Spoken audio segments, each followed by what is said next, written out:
Call the meeting to order. This is the February 10th, 2015 meeting of the Town Plan and Zoning Commission at the Town of Fairfield. First item on our agenda is a moment of silence. I'd like to just take a moment to reflect on the passing of one of our commission members, Joan Niley. She passed on January 15th. She was a dedicated member of our commission and also of our community. She struggled for some time and she'll be missed. I've invited First Selectman Mike Tetro to say a few words in her honor.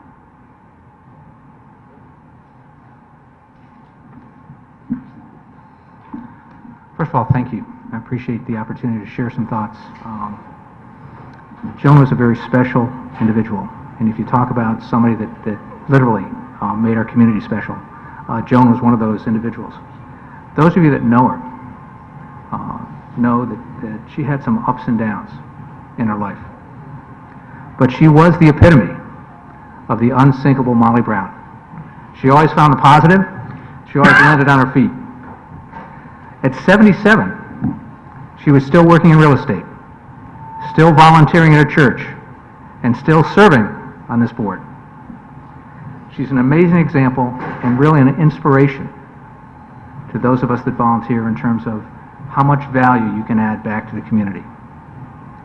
In the midst of all this, I'm personally going to remember her kindness and her friendship over the years. There's always some people that you connect with. There's always some people that are exceedingly nice to you. Joan was one of those people for me. And I've got to admit, when I think back to when we first met, I have no idea why she was that kind or that friendship to me, but I'm thrilled that she was. And it made a difference in my life. So I just want to thank you for the opportunity to share that thoughts. Joan is somebody we'll miss. And it's sometimes hard to find the right words, but thank you again. Thank you very much. We'll just take a moment of silence.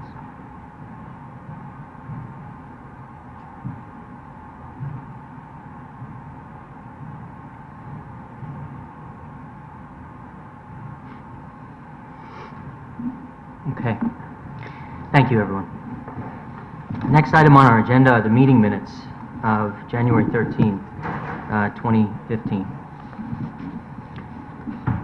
Does everyone I'll make a motion to approve. motion to approve by Commissioner Alessi, I'll second it. second by Commissioner Calabrese. Any comments, changes? I was just comment that I actually watched the tape of January 13th, so I can vote on all the items of January 13th. So my comment is I can actually vote on the minutes because I watched the video. Right. And that's a good point. So we have as present me, Alessi, Commissioner Calabrese, Commissioner Jacobson, Coleman, and Francis. So I guess you were the only one that was absent, and so you watched the tape. So okay, very good. And so sitting for So it's Mark's turn to sit for Joan, and until Jim comes, Meg would be sitting. okay. So Mark and Joe. All right. All in favor of adopting the minutes signify by saying aye. Aye. Any opposed? Abstentions? The minutes are adopted unanimously. Next item on the agenda is 414 Kings Highway. It's a request of Fairfield Investor Associates LLC for a 50% release of $173,573 bond pertaining to special permit improvements in a design commercial district. This property is on the corner of Kings Highway and Jennings. It's the Walgreens. It's under construction. It's been under construction for quite some time. You do have a report in your file. The parking lot is paved. The drainage is in. Obviously, they've got some tidying up and landscaping to do once the building is finished come springtime. We will still have a substantial bond in the amount of $86,000 plus should you release 50%. But you do have a report in your packet. The engineering department concurs that 50% of the bonded work has been completed. Thank you. Any questions? comments? I mean, I see the report in. I think the bond should be released. Do we have a motion? Yep, do we have a motion? I make a motion to approve. Motion to approve by Commissioner Alessi, Second. second by Commissioner Jacobson. Any further discussion? All in favor signify by saying aye. Aye. Any opposed? Abstentions? Bond is released unanimously. Next item on our agenda is old business, 1295 Mill Hill Road, re-subdivision application of Matthew Leahy for 2 lots in a double-A zone. Public hearing on 12/9/2014. I will recuse myself. I will also recuse myself. I'll take the microphone. If you guys could leave the room, we'll call you when it's done. Is that okay? You mind? Thank you. We'll come get you when it's done.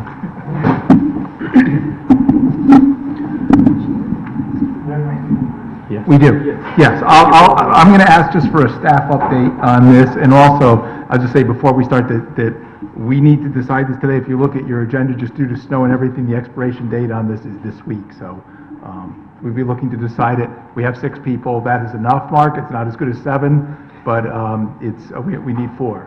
And we have 7. Because Mr. Calabrese listened to watched the video, and everybody else was present, I think, at the hearing. Sorry. Did you watch the video from December 9th? I did. It was a while ago on 50D, but I believe yes, I did. This is regarding the subdivision? Yeah.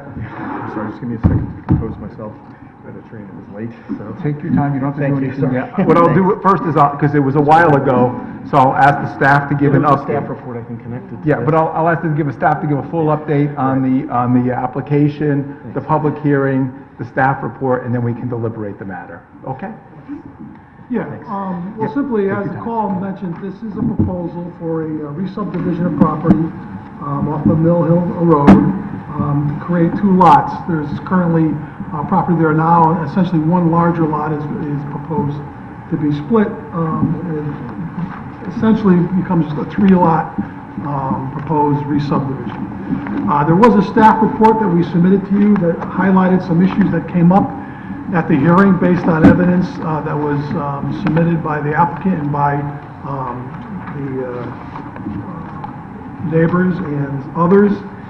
And I don't know if you want us to read through the whole report. I don't know if that's necessary. You could summarize it for us if you like. Sure. I think that would be The helpful. best way to do that is if you just go to the last couple of paragraphs there. The 2 issues that really came to light at the hearing is one, for this re-subdivision to be approved, there has to be an established private road. The proposal submitted by the applicant, essentially what their assumption was is that this private road existed. What really came out as far as the evidence that was submitted is that the commission in and of itself never designated any area or any part of this right-of-way as a private drive. The application as it was submitted would meet the criteria for a private drive except for the entrance to Mill Plain Road does not meet one of our sections having to do with line of sight. So very simply, even if the commission wanted to establish a private road there today based on the information that was submitted at the hearing, it would be inconsistent with their regulations. So again, just to read really quickly the last paragraph, which highlights that, and also one other issue is one of our sections, and I'll give the specifics of it, requires that any private cul-de-sac that there be a minimum of 3 lots that have exclusive access to this turnaround. One of the lots proposed does not, and I'll just go through the specifics of that. The current application, therefore, would require the establishment of a private drive, as I mentioned, and that would be pursuant to our section 2.1.1.4. This raises the issue discussed at the hearing, as I mentioned, regarding the section 2.1.6 cul-de-sacs and the line of sight pursuant to section 2.1.4.4. Very simply, the information and evidence submitted at the hearing and based on a review and a report by the town's engineering department indicates that in fact it does not meet the criteria for line of sight for cul-de-sacs or and for a private drive. Section 2.1.6 requires that the cul-de-sac street provides sole frontage to no less than 3 lots. The street layout as proposed provides sole access to only 2 lots, while the Bartlett property would be the 3rd lot to be served by roadway improvements. That lot does not have sole frontage on the proposed road. Record evidence, maps submitted at the hearing shows that the lot also has frontage on Fawn Ridge Lane. While there is evidence in the record that Bartlett's lot has no right of access to Fawn Ridge Lane despite the frontage, this is a private restriction in the deeds, which is beyond the control of this commission, and that could be changed at any time with an agreement between the parties involved. Very simply, any deed restrictions or deed requirements are not enforced by the Planning and Zoning Commission, and we do not have the authority to enforce them. So very simply, the map and the lot designations must stand on their own and meet our regulations, which in this instance, it does not. That one proposed lot does have frontage on Fawn Ridge Lane. As I mentioned, the engineering department reported indicates that the proposed intersection sight lines on Mill Hill Road are not adequate and therefore do not comply with section 2.1.4.4. Mr. Chairman, that essentially outlines what the issues in the application was to the commission and highlights our staff report. If you have any other specific questions about that report, we can answer them for you. Thanks. Do you have questions, or can we just move forward with a motion? I think that the report answered my questions. Okay. Then we would just need a motion. We can either move to approve, deny, or we can't move to, I can't really allow us to table it because it expires in 2 days. Yes. I'll make a motion to deny. Motion to deny by Commissioner Calabrese, second by I'll third. Mr. Kennelly had his hand up. It was really a tie. I'll go to him. We'll go to Mr. Calabrese first then. Sure. Mr. Calabrese. I'm basing my denial strictly on the staff report here. I had highlighted the exact same section that Joe had just read. It doesn't meet the requirements, even if it was standalone. The biggest thing was deciding whether or not this was a private drive, and I know that debate went on and on, but ultimately it's not. So it has to be denied. Mr. Kennelly, Commissioner Jacobs now? I'm just going to concur. Okay. That's exactly the rationale. Okay. Mr. Corcoran?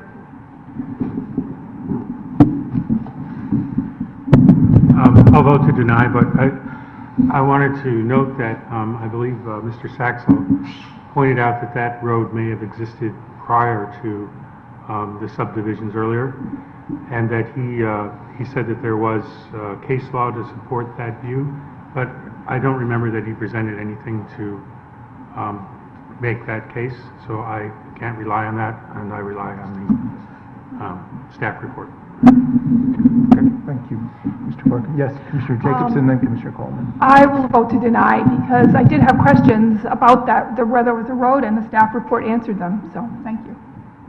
Commissioner Coleman?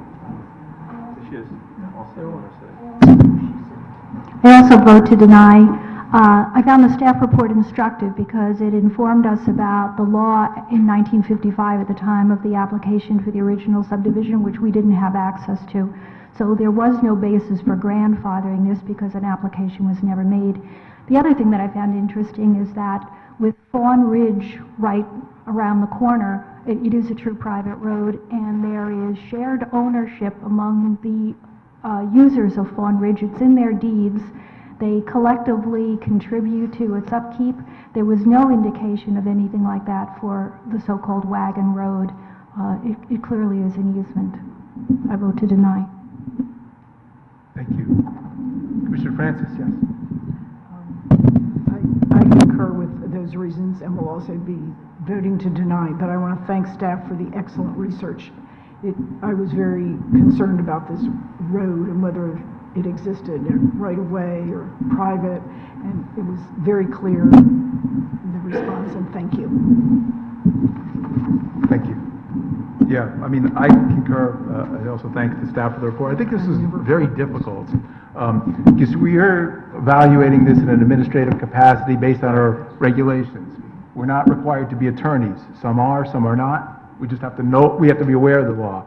And it's very difficult when you get this type of thing where you're deciding whose property rights. I wasn't clear during the application if the applicant had the right to construct a road over people's property.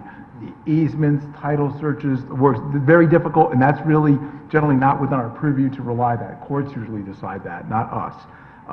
But we do decide whether it is a private road, and I think the staff report clearly indicated it would have required an affirmative action on the part of the commission to deem it a private road. That was never done. We could make it a private road if we chose, but it's not a private road, and as such, it doesn't meet our regulations. And again, this is a technical exercise. There's no subjectivity here. There's a certain minimum number of lots required with sole frontage.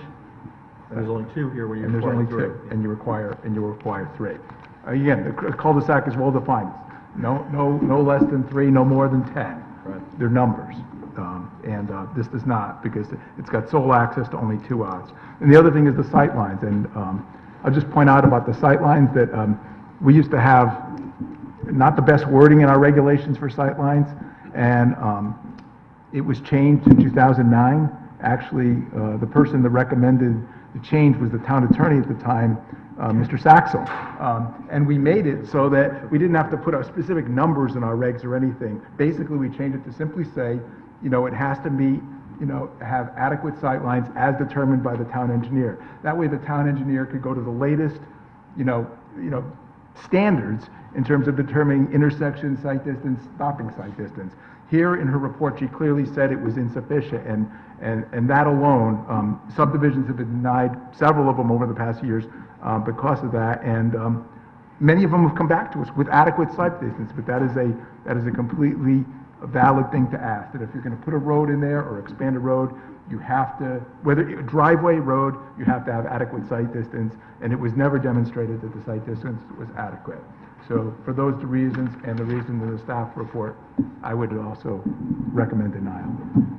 So vote for the affirmative is denial, right? So That's correct. Yes, Mr. Devanczyk, exactly. Yeah. With that said, I just have 2 comments in the findings that I'm assuming you're making on this, and just to kind of give you the section numbers. First of all, you are finding that, in fact, this is not a private road, street, and had never been established by this commission as a private road.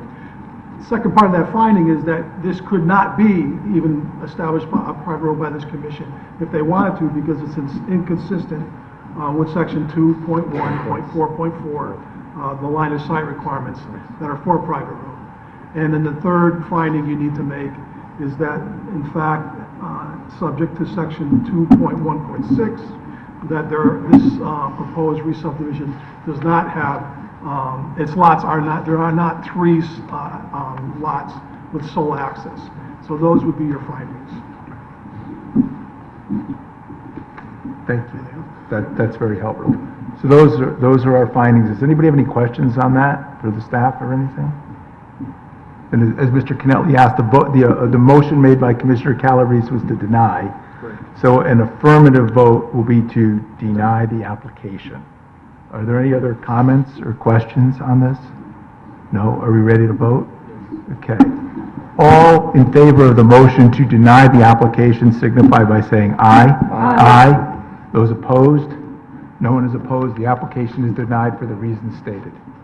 Thank you. We can go get the other commissioners.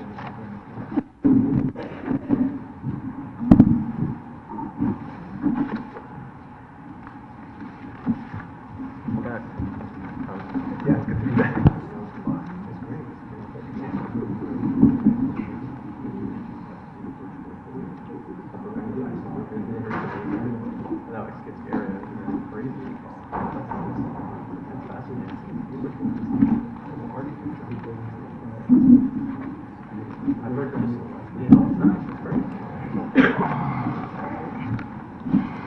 Yep.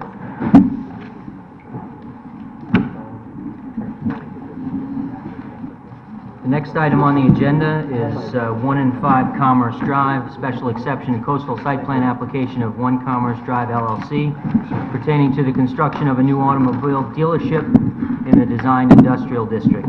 Public hearing 12/9/2014 and 1/13/2015. Yep.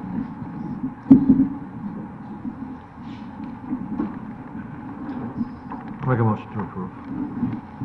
All right, yeah, we're gonna give you a quick overview. First of all, we just wanna Yeah. go over the roster for you. I can look at it when we get it. I'm sorry. Okay. All right. Okay. So do we want to get voting squared away Yeah, then? it would be Wagner, Alessi, Barrett's, did you I list heard the Barrett's, 13th, yes. Calabrese, Jacobson, Corcoran, and Francis? Oh, you were not? All right, Right. so it would be, all right, thank you. And Calabrese is indicated on January 13th. Did you listen to the public hearing on 12/9? Yes, I'm all All right. All right, so we have Jackie in lieu of Mark. All set? We all know who's voting for what? Okay. I think we do. Real quick, Bless you. the currently, a 2,533 square foot, one-story structure and asphalt parking area exists on this site. The applicant proposes to raise the existing structure and parking areas and to construct a 21,547 square foot, two-floor, new car dealership building on the easterly side of the subject property located at 1 Commerce Drive. The first floor would be 18,380 square feet and comprised of two distinct Jaguar and Land Rover showrooms and sales rooms. The first floor would also contain a total of 15 Land Rover Jaguar service bays for vehicle maintenance and repair. The second floor will be 3,167 square feet and comprise various Jaguar and Land Rover business and sales offices. The proposed construction will include a new parking area, improvements, improving the storm drainage system, installing underground utilities, site grading, and new landscaping. The proposed dealership would provide for a total of 100 parallel, angled, and perpendicular parking spaces. A full movement access drive will be provided via an existing curb cut to Commerce Drive, located on the westerly boundary of the subject property, adjacent to the Rooster River. A second egress only drive to Commerce Drive is proposed along the easterly property bound, adjacent to the extra space storage building parking lot, which was recently constructed. Now, the applicant, it was an interesting application because basically there's a town property line that runs through the middle of it. The application has filed applications in both Bridgeport and Fairfield in connection with this project. Approximately 75% of the land area is located in Bridgeport. Approximately 10% of the proposed building is being located in Fairfield, and 90% would be located in Bridgeport. The building, landscaping, access, and parking located in Fairfield portion of the development is consistent and was represented to be consistent with the regulations requirements. In fact, the total building design is consistent with the Fairfield zoning regulations as far as setback and size. The proposal also is consistent with the state coastal area management requirements as outlined in the presentation to the commission. A CAM report was submitted not only to this commission, but also the Bridgeport Commission. That essentially was what was applied or described to you at the hearing, Mr. Chairman. Thank you.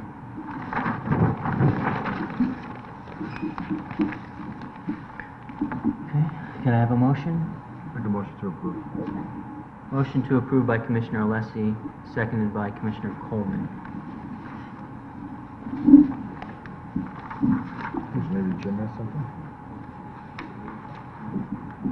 We know what happened with Bridgeport. They got their approvals after Bridgeport. Whether it is acted on by Bridgeport, I don't know. I don't know, Has it brought to our but it's attention? not going to be able to go forward unless it... Yeah. Yeah. No, that's right. No, I mean, it's another car dealership on Car Dealership Row. It meets all our recommendations and requirements. So, I mean, it's a nice looking building. I mean, it probably follows the footprint of what Land Rover and Jaguar are looking for. I have no issues with the project. Commissioner Coleman?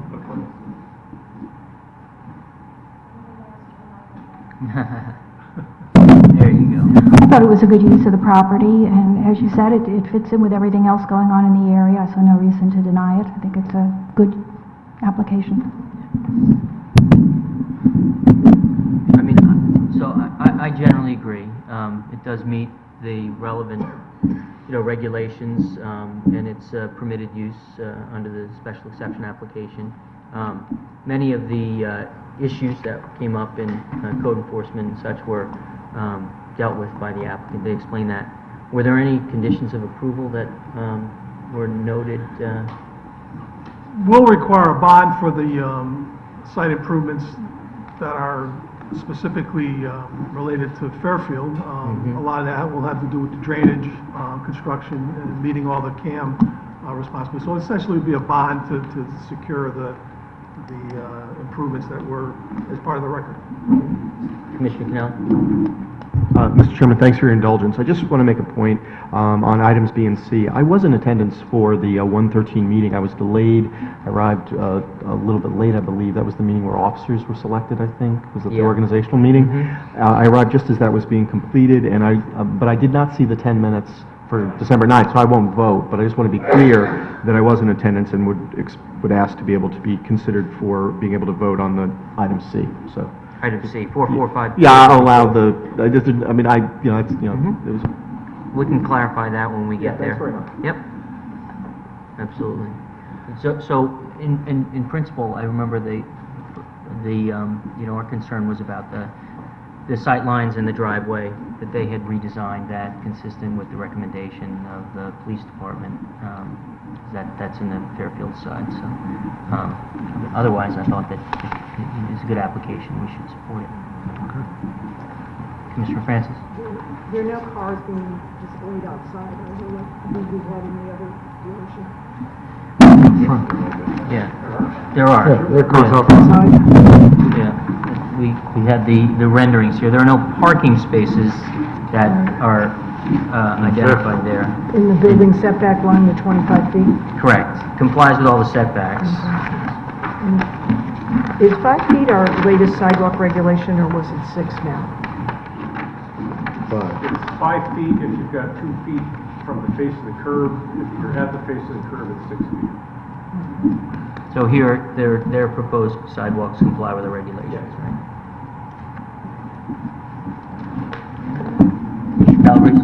Yeah, I thought it was a good application, and like everybody else said, it fits right in with the neighborhood down there, with the rest of the car dealership, so I think it's a good addition. Okay.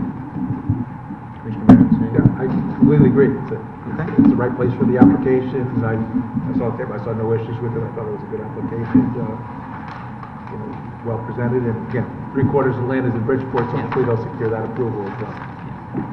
All right. Any other discussion? We ready to vote? All right. Motion is to approve. All in favor signify by saying aye. Aye. Any opposed? Abstentions? Carries unanimously.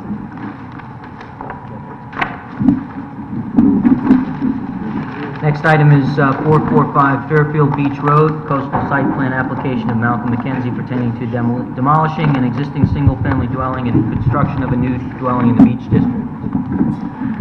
Okay, Mr. Chairman, briefly, this application requests the demolition of an existing two-story, one-family dwelling with attached two-car garage to be replaced with a new elevated two-story with attic one-family dwelling. The new attached two-car garage is also part of the proposal. A one-story deck and second-floor balcony are proposed facing Long Island Sound. The landward portion of the proposed dwelling extends further from the water than does the existing portion. No improvements are proposed within any critical coastal resource such as coastal dunes or beaches. Proposed plantings are tolerant of the site's coastal environment and beneficial to coastal wildlife, which is consistent with the coastal area management policies and requirements. A relatively large area of existing and mostly native dune vegetation will remain untouched. The house, along with the proposed deck and attached garage, will utilize open concept foundation plan where the grade level walls will remain open to allow for entry and exit of anticipated floodwaters. Hopefully not any flood, but anticipate. The open panels will be installed between the masonry foundation piers and be designed as breakaway wall system, greatly reducing potential for structural flood damage. All mechanical equipment as required by the regulations, including the motorized and electrical components of any proposed elevator installation, would be located above the base flood elevation. Proposed improvements will not increase the area of impervious surface.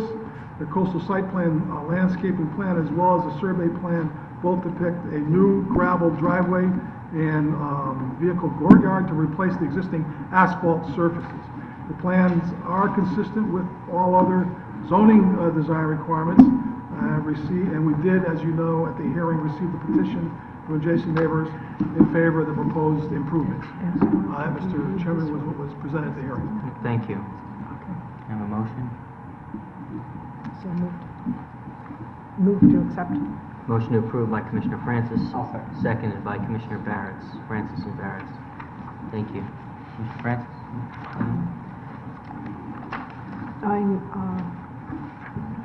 I'm impressed that the neighbors all supported this. There were no objections. In fact, the neighbors were very positive that they would like to see it done, and it complies with our regulations, so I intend to support it. Anything to add?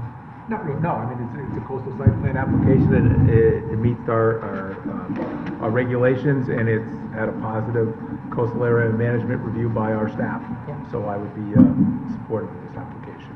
And there was no opposition in the public hearing. Right. I mean, so this came through in terms of as a compliance application, and we recommended to go to public hearing to afford the neighbors an opportunity to voice their opinion, right? They all got notice, and there was no opposition, so it otherwise complies with our regulations. So I think we should pass this. Okay. Any other comments? No? Ready to vote? Okay. Motion is to approve. All in favor signify by saying aye. Aye. Any opposed? Abstentions? Item carries unanimously.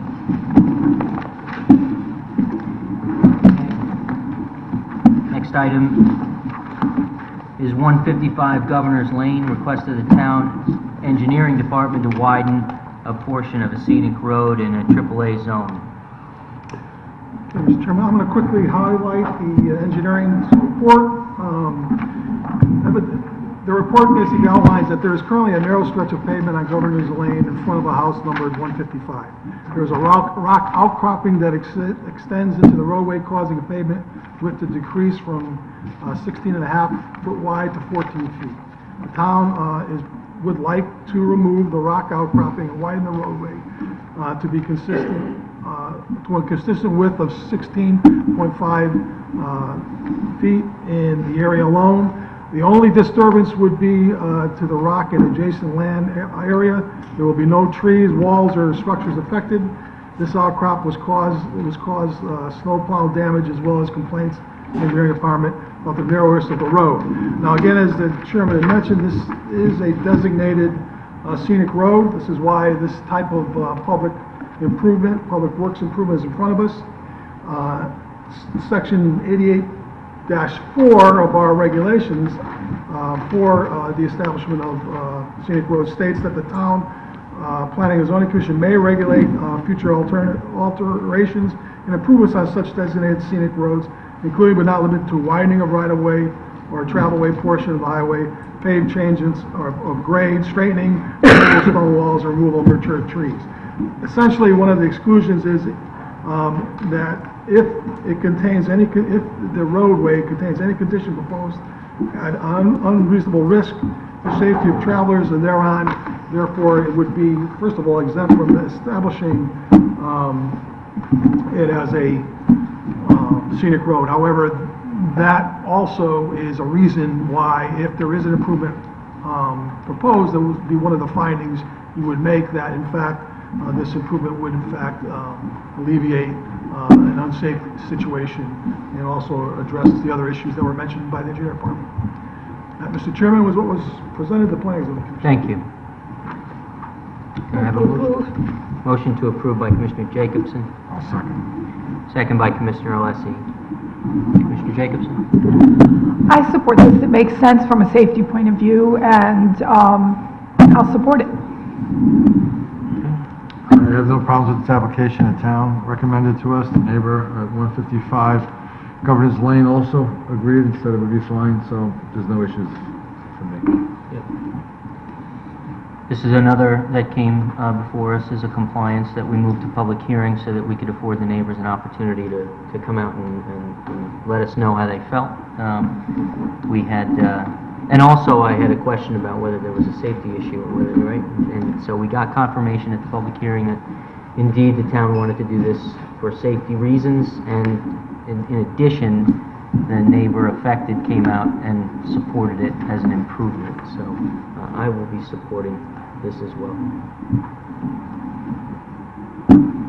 Anyone else? Any other discussion? All right. Motion is to approve. All in favor signify by saying aye. Aye. Any opposed? Abstentions? Carries unanimously. Next item is 189 Adley Road, special permit for excavation and fill application of Viera Euromova for remediation of previous work in an R3 zone. All right, what was represented at the hearing is that basically the fill in the rear of this property came from excavation of a basement on the property while constructing a new home. The regrading created scoring damage off-site on adjacent properties. An application has been required for this amount of regrading, and the application has been made subject to our Section 24 zoning regulations. The engineering department has reviewed this application, and I'll just briefly overview their report. Reviewed the improvement location survey prepared for 189 Adley Road. The design presented shows how the regrading of the placed fill material will direct water into a proposed drainage system that will capture surface water and convey it to an outlet structure. In this case, a level lip spreader. The level lip spreader will adequately convey surface water flows in a manner that will not adversely affect the adjacent properties. Also depicted on the plans are berms and swales that will be constructed along the property's adjacent property lines. These features will direct surface water into drainage structures located in the rear of the subject property, thereby eliminating the possibility of future erosion problems. The plan is acceptable to the engineering department. Now, one of the things that was brought up at the hearing, and one of the things the staff would recommend, if in fact the commission is going to approve this Section 24 proposal, is that a condition of approval shall be included that requires repair of scoring damages done off-site on adjacent properties, the approval of the town engineering department. There was evidence and given at the hearing that engineering department is, based on their report, confident that these improvements can be taken place, but we would strongly recommend that the commission condition it based on approval, once the work is completed, approval of the engineering department. We would also recommend strongly that there be a surety bond established as part of this condition. And that bond would be set by the engineering department, who would determine what the cost would be to alleviate the off-site issues. And again, that bond would not be released by this board until the work was done to the satisfaction of the engineering department.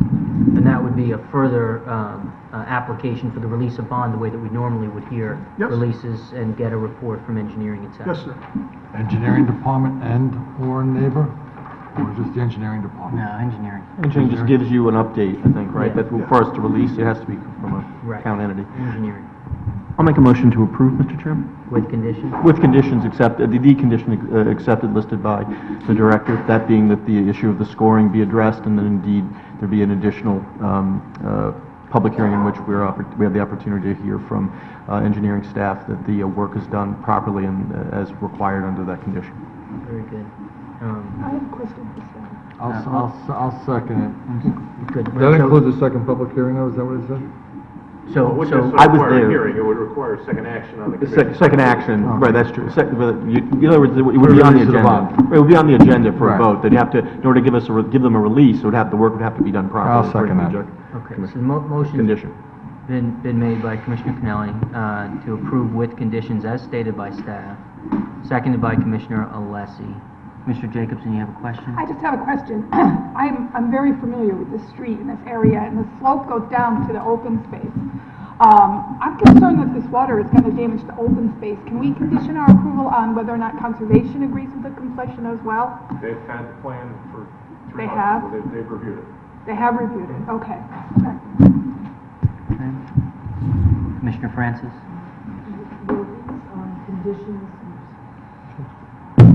Will these conditions be in the deed permanently maintaining swales? I mean, I'm sure these people will as long as they live there, but there's a lot of ongoing maintenance. I went and visited, and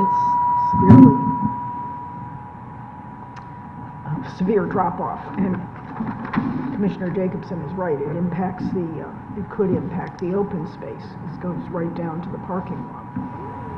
So I would just want to make sure the swales particularly have to be maintained. Yeah, with the additional, not only, the swales are just to keep the drainage off the next door neighbor. The underground detention and drainage structures that are being put in are what's going to protect the slope to the back.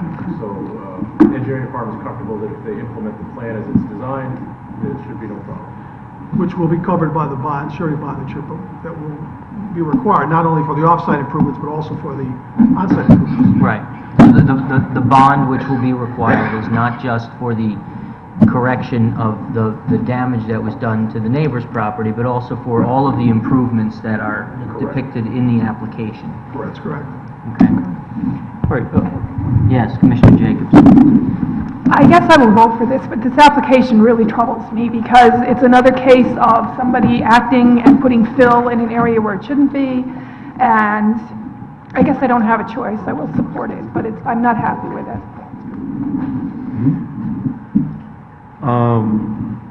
Commissioner Canino? You took the words right out of my mouth.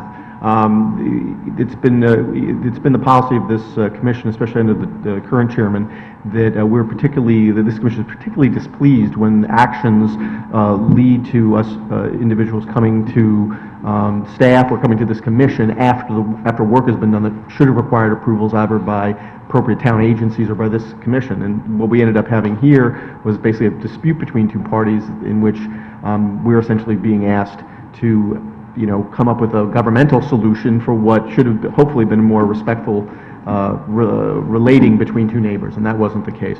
As pointed out, thank you, Mr. Chairman. As pointed out, this condition that we're accepting does indeed deal with both the issue of the impacts to the neighbor, but also as well as these detention systems, et cetera, which are meant to reflect or meant to deal with the issue of runoff and to control that that was raised as a concern by my colleagues. So I support this. Hope we'll pass it. Right. I agree with the comments. I mean, what the public hearing really turned into was us arbitrating a dispute between two neighbors, and what became paramount was that any solution be to the satisfaction of the neighbor's property was damaged. And,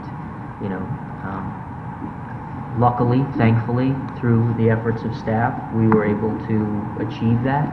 But, it's a problem, and it can't continue. So,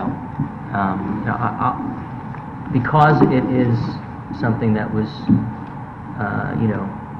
arbitrated by staff with the neighbor, and the neighbor is satisfied. We heard that at the public hearing. They testified so long as their property is remediated, that they're satisfied. I'll be supporting this application. Yeah. So, any other comments or discussion? No? The motion is to approve with conditions as stated by staff. All in favor signify by saying aye. Aye. Any opposed? Abstentions? The application passes unanimously.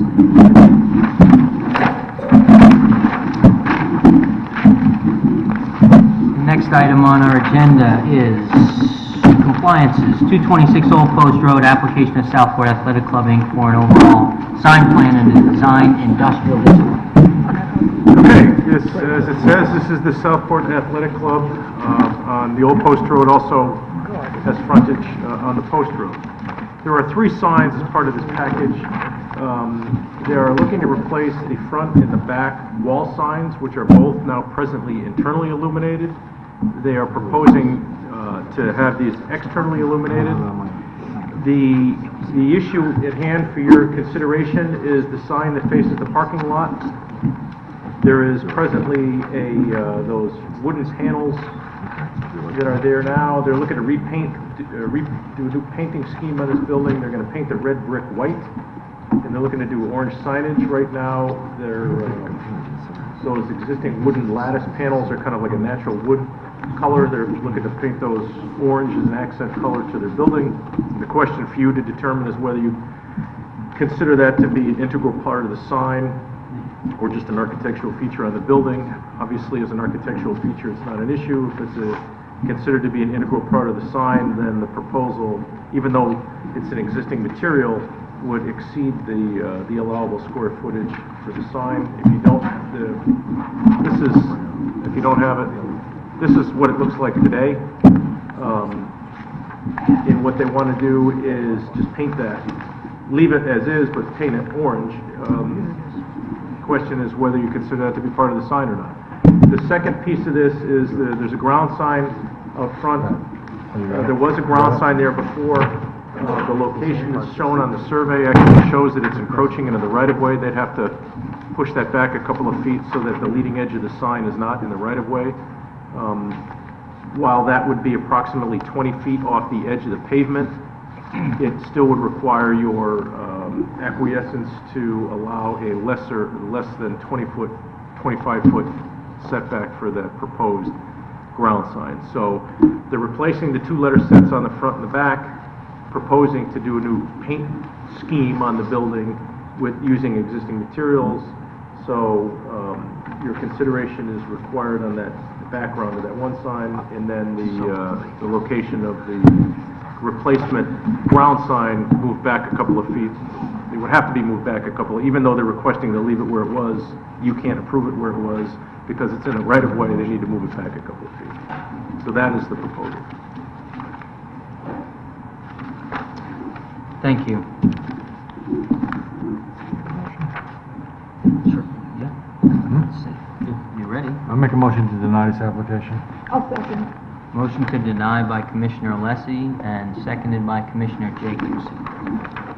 The way I see it, I consider this an integral part of the sign, the orange on the wall. It's just too overwhelming on the building. And also, I don't agree with the setback of the pole sign as well. So we have regulations regarding this, and I don't think we should make an exception here whatsoever. So, based on that, I consider this orange paint to be part of the integral part of the sign. Commissioner Jacobs? I agree. I said we worked really hard to make regulations that were fair and safe, and these don't meet it. So I will vote to deny.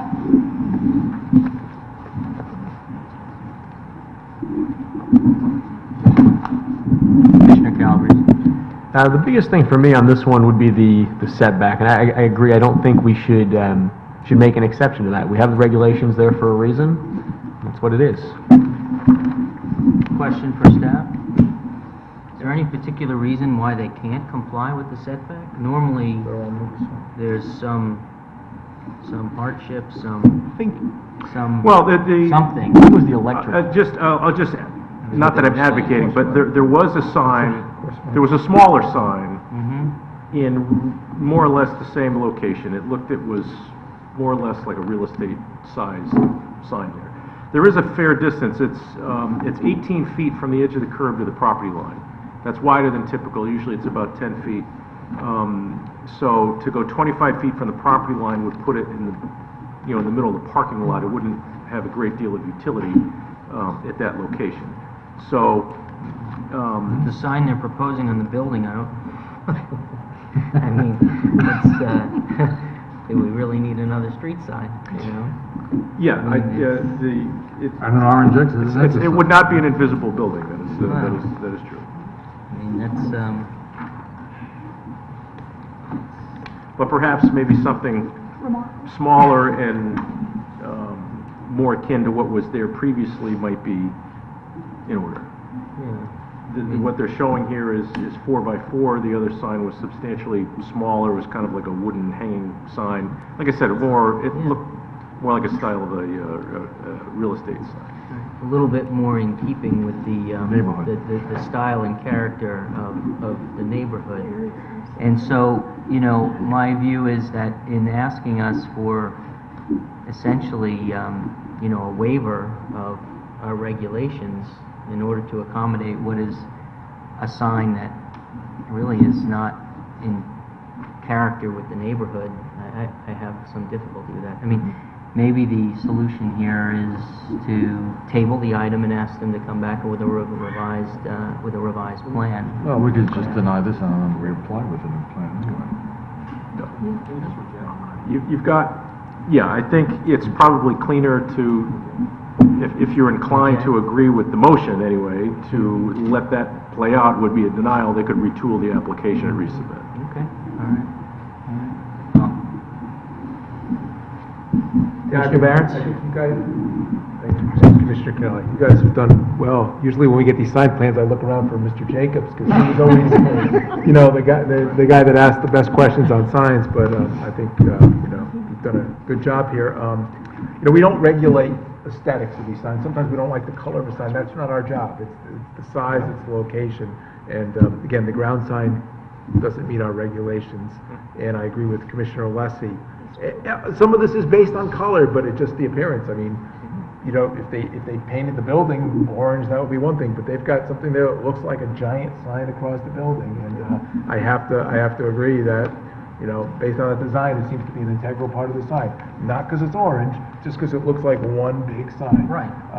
But the way that plays into it is that if they're asking us for a waiver for a particular purpose, we get to consider the whole package. And, you know, if it's not in keeping with the character of the neighborhood, then we have discretion as to whether to grant the waiver. And so I think that's how it fits in. I agree with you completely that we don't have the capacity to monitor aesthetics. I mean, if it complies with the regulations, then we have to approve it. But this doesn't comply with our regulations. Right, that's it. And I was just saying, I agree that this is an integral part of the sign, the way they've got that laid out, and the ground sign doesn't comply, so I would support the motion to deny it. If they come back with an application, hopefully they'll take this information, dialogue, and come back with signs that do comply, and then orange or not, doesn't matter. We'll reassess it at that time. Anyone else? I agree that the lines are part of the sign, very dominant. Anyone else? All right. The motion is to deny. All in favor signify by saying aye. Aye. Any opposed? Abstentions? The item is denied unanimously. Next item is 2250 Black Rock Turnpike, application of Nicola Tarzia to establish a retail tutoring facility in a portion of an existing building previously occupied by a bank in a design commercial district. Yes, Mr. Chairman, this is Lake Hill Shopping Center.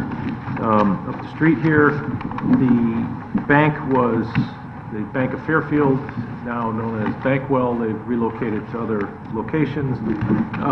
And the space that they occupied, there's a tutoring center looking to occupy that space.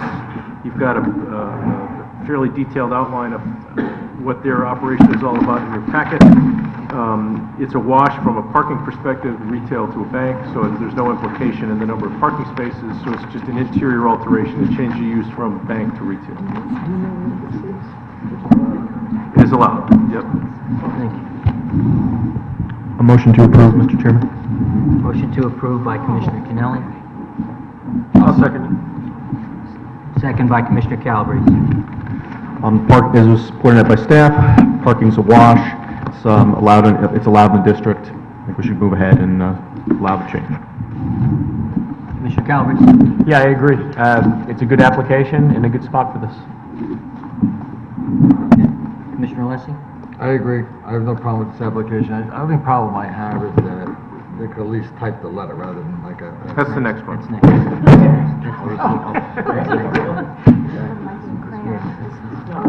All right. Hold your fire. Hold your fire. All right. Anybody else on C2? No. I I agree. It's permitted, it's good, parking, meets our regulations. All right, the motion is to approve. All in favor signify by saying aye. Aye. Any opposed? Abstentions? It's approved unanimously. Next item, 1508 Post Road, application of Coldwell Banker to establish a real estate office in a portion of a building previously occupied by a bank in the Center Design District. This is very similar to the previous, this 1508 Post Road for landmark purposes, the former Mercurio's Market building, Fairfield Center. For a number of years after Mercurio's closing, it was occupied by Washington Mutual Bank. Coldwell Banker is looking to establish their office in that location, permitted use, letter of intent notwithstanding. Yeah, there you go. And the motion? Motion to approve, Mr. Chairman? Motion to approve by Commissioner Kennelly, Second. second by Commissioner Jacobson. Commissioner Kennelly, any comments? It fits the district. I would urge my colleagues to support it. I do think that it's interesting that both of these last applications sort of, fit a Fairfield stereotype, which is you go from banks to doing something about kids, and the second thing is what, a medical practice. So I guess that's a good thing. But the point is, if there's two things that could replace a bank, those are the two that probably would be sustainable. Parking is where?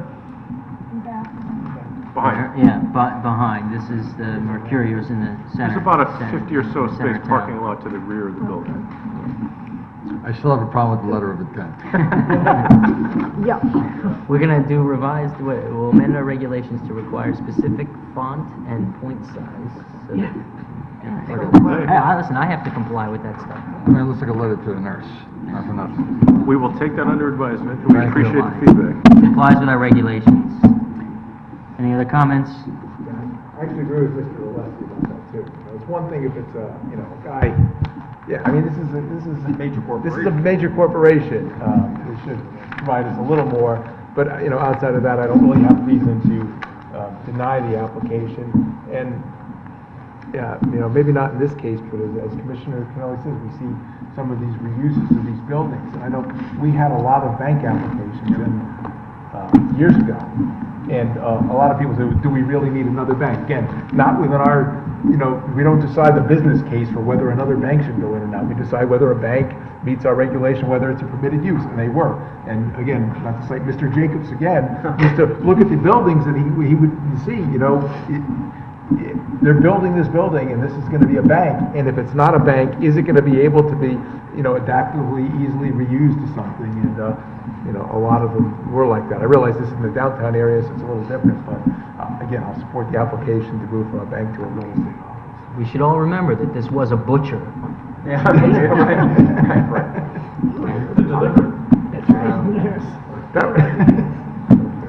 All right. Any other discussion? Motion is to approve. All in favor signify by saying aye. Aye. Any opposed? Abstentions? Passes unanimously. Next item is public hearing. We'll take a 5-minute recess to set up. What's coming from a Chinese restaurant? It said, we are putting in a... Next item on our agenda is public hearing, 537 Reed Street, request of Dean Cardamus for 100% release of a $25,908 bond pertaining to subdivision improvements in an A zone.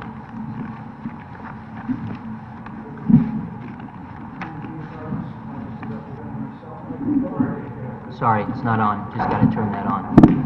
Thank you. Hi, I'm Dean Cardamus, hopefully here to get 100% release of my bond. All the improvements, as far as I'm concerned, I believe, as far as the town's concerned, are all been done by requirement. Excellent, thanks. We do have a note in the file from Laura Pooley recommending also 100% release on the bond. Great. Thank you. Okay, thank you. Is there any member of the public that wishes to be heard on this item? Going once, twice? Okay. Close the public hearing on this item. Next item is 960 North Benson Road, request of Al Camerata for 100% release of a $11,913 bond pertaining to subdivision improvements in an A zone. Good evening, Commissioners. Pleasure to be with you tonight. Chris Russo, Quattrell and Rizzio, 1 Post Road, Fairfield, Connecticut. Requesting release of this bond. We submitted a certification to Laura Pooley, I believe, and it says that the iron pins and mag nails on the concrete walkway have been placed in the locations shown on the map of the re-subdivision survey. Have copies of this and submitted to Jim Went before the hearing as well. And have copies for the commission if Great. you need. You can just hand them over here, and we'll pass them around.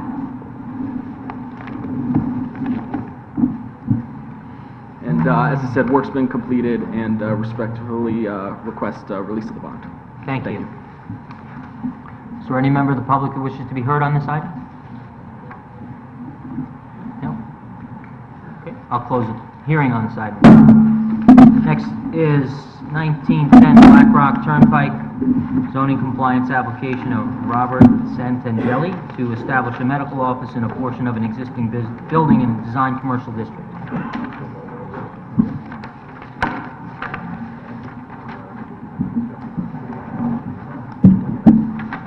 Good evening, Commissioners.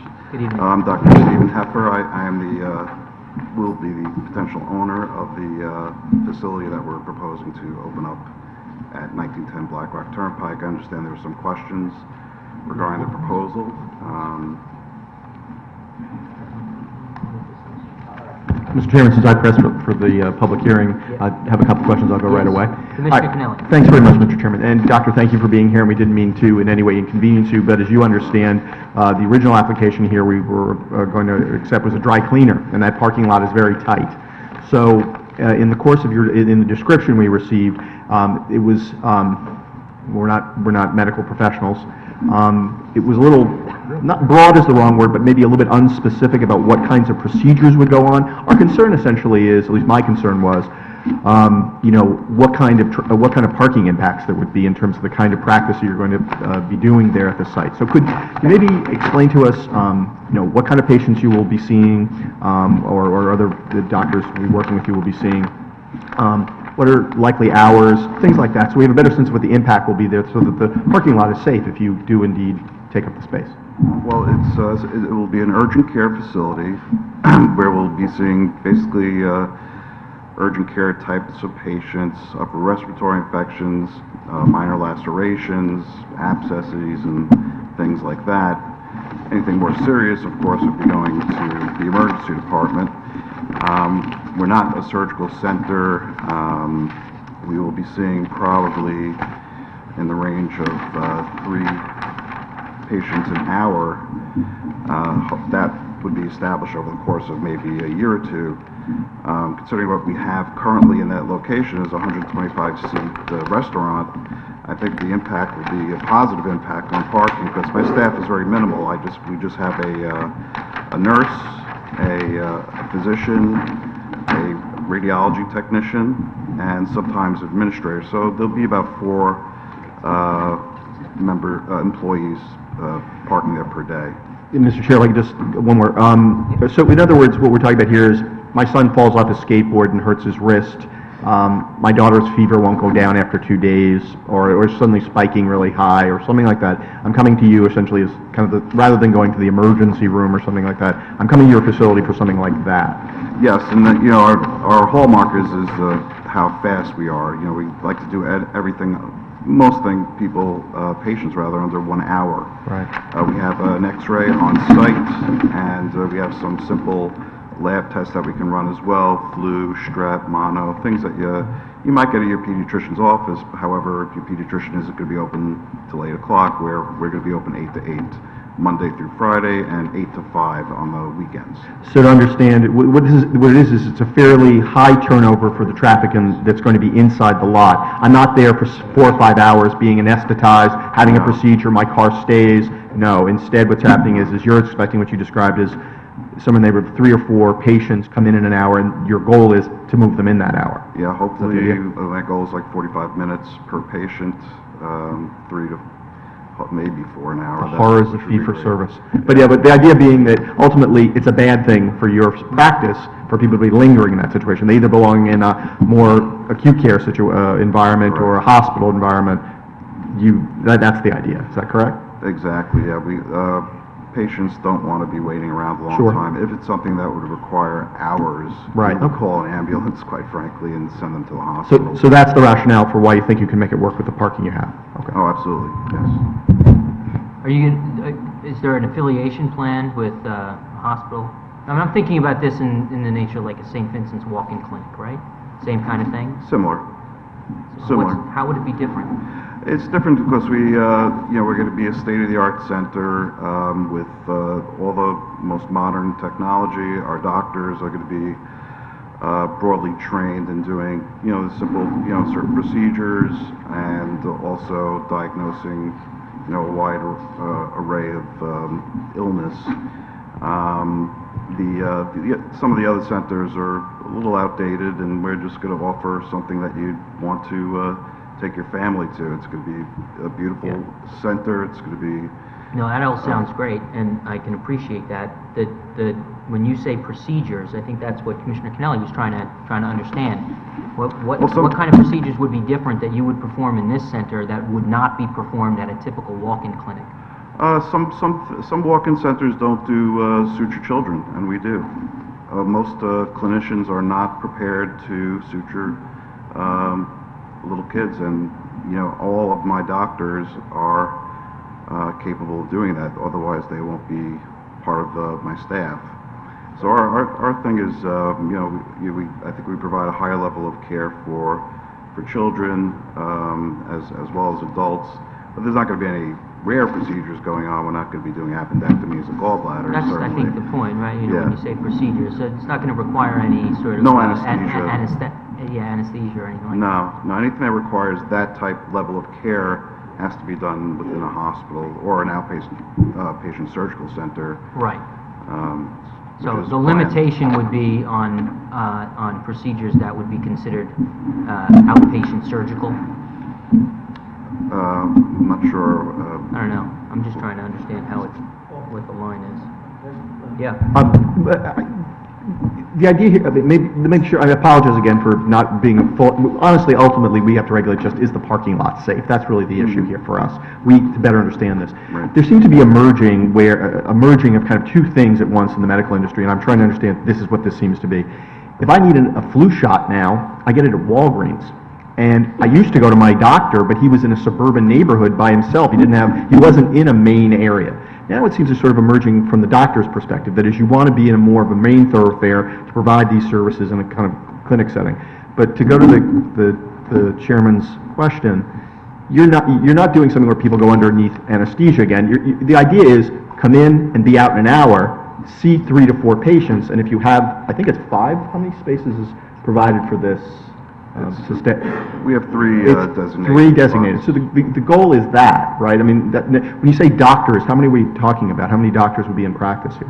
Well, there'll usually be either 1 full-time and a couple of part-times, or 2 full-times, just depending on how the hiring process goes. And I guess the radiology is more in case of, if somebody comes in with something that might appear to be like a sprain or a fracture or something like that. Right, The idea? ankles, Right. wrists. So we have our radiology tech actually doubles as the receptionist up front, because we don't do that many x-rays in the course of a day, maybe 2 to 3 maximum. And where do the doctor and the radiologist receptionist, do they're going to park here as well? That's reported in so you have the numbers we're talking about here are strictly for patrons. Correct. The 3. Okay. That's right. So it's really ultimately whether or not we're comfortable with judging your assessment, that is, we're looking at maybe 3 patient visits per hour, about 20 minutes per, maybe 15 minutes per, with maybe less with the paperwork and things that have to be filled out in terms of time with doctor. And you're not looking at more than a couple of doctors here. We're not talking about 10 doctors, 8 doctors, 1 full-time, perhaps 1 or 2 One part-time. practitioner, unless there's a busy period where we have like a nurse helping along, but it'd be 1 physician for the full shift, essentially. Right. And considering the prior use of the location, I think it's going to be a marked reduction in traffic. It sounds like it, but the idea is 1 doctor can only see X number of patients in an hour. Right, and so that alone is a governor on this, as it is now, as designed now. Typically, urgent care physician can see about 4 patients an hour. Okay. Commissioner Barron? Yeah, sorry. One question, if you have a question for staff also, just, you talk in your letter about a 12-hour work, are there standard projected hours of operation, what will they be? The standard hours of operation Yes. would be 8 a.m. to 8 p.m. Monday through Friday, Okay, and 8 to 5 on the weekend, Saturday, Sunday. okay, so I'll get to 8 p.m. And then, question for staff, just because I don't really see it here, I don't know, we approved Cinzano's to be divided up into different units, and now I guess this is coming up because it's a medical office and not retail, or whatever we approved. Could you just comment on the parking adequacy of this entire lot? Because I'm just here to step aside in terms of having Cinzano's, Dunkin' Donuts, and this facility there. Overall, does it meet our regulations? Well, no, at the time that Cinzano's, I think, opened their last banquet room, it required variance. Yeah. But on a comparative basis, what you approved previously was to convert the space to retail. Retail. And you've got, well, there's a dry cleaner that's been established there, and then there was another space. Another that was- space, yeah. There wasn't a prospective tenant at the time, it was supposed to be retail. That tenant space is now what we're looking at here. From a parking perspective, the medical office requires the same amount of parking as that. One space for 200 square feet. Okay. Okay, so if we determined it was adequate to move from restaurant to the retail, medical office requires the same in terms of our number of regulations, then we're just trying to get a sense from their practice of what it's gonna look like. Okay, thank you, I better understand that now. Any other questions? Thank you. Thank you. Is there any member of the public that wishes to be heard on this? No? Close the public hearing on this item. Next is... Do we need a motion to hear them together? No? All right, I'll call them both together. 4185 Black Rock Turnpike, application of New Way Associates LLC to establish a design commercial district on land presently zoned neighborhood design district and residence AAA. And item 5, 4185 Black Rock Turnpike, special permit application of New Way Associates LLC pertaining to the construction of a medical office in the design commercial district.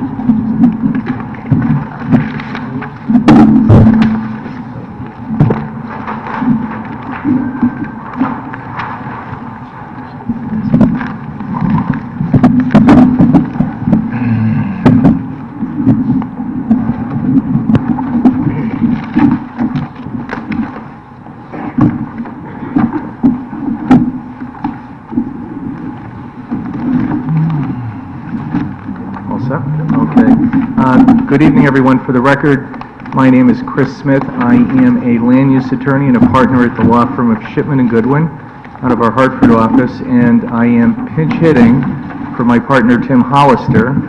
So when you look at the back on the resume package and the application package, the gentleman with the beard is not myself. So I just wanted to be on record with that.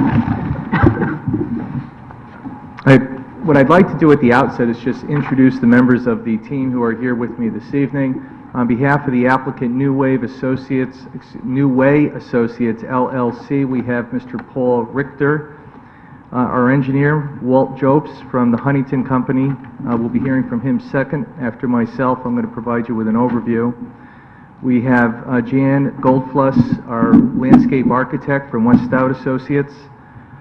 We also have, after Jan, we'll hear from Ron Gooden from Fletcher Thompson. He will provide you with an overview of the architectural design in the buildings, or the building, excuse me. And then finally, we'll hear from Mr. Mike Galante from the Frederick P. Clark Associates with regard to traffic.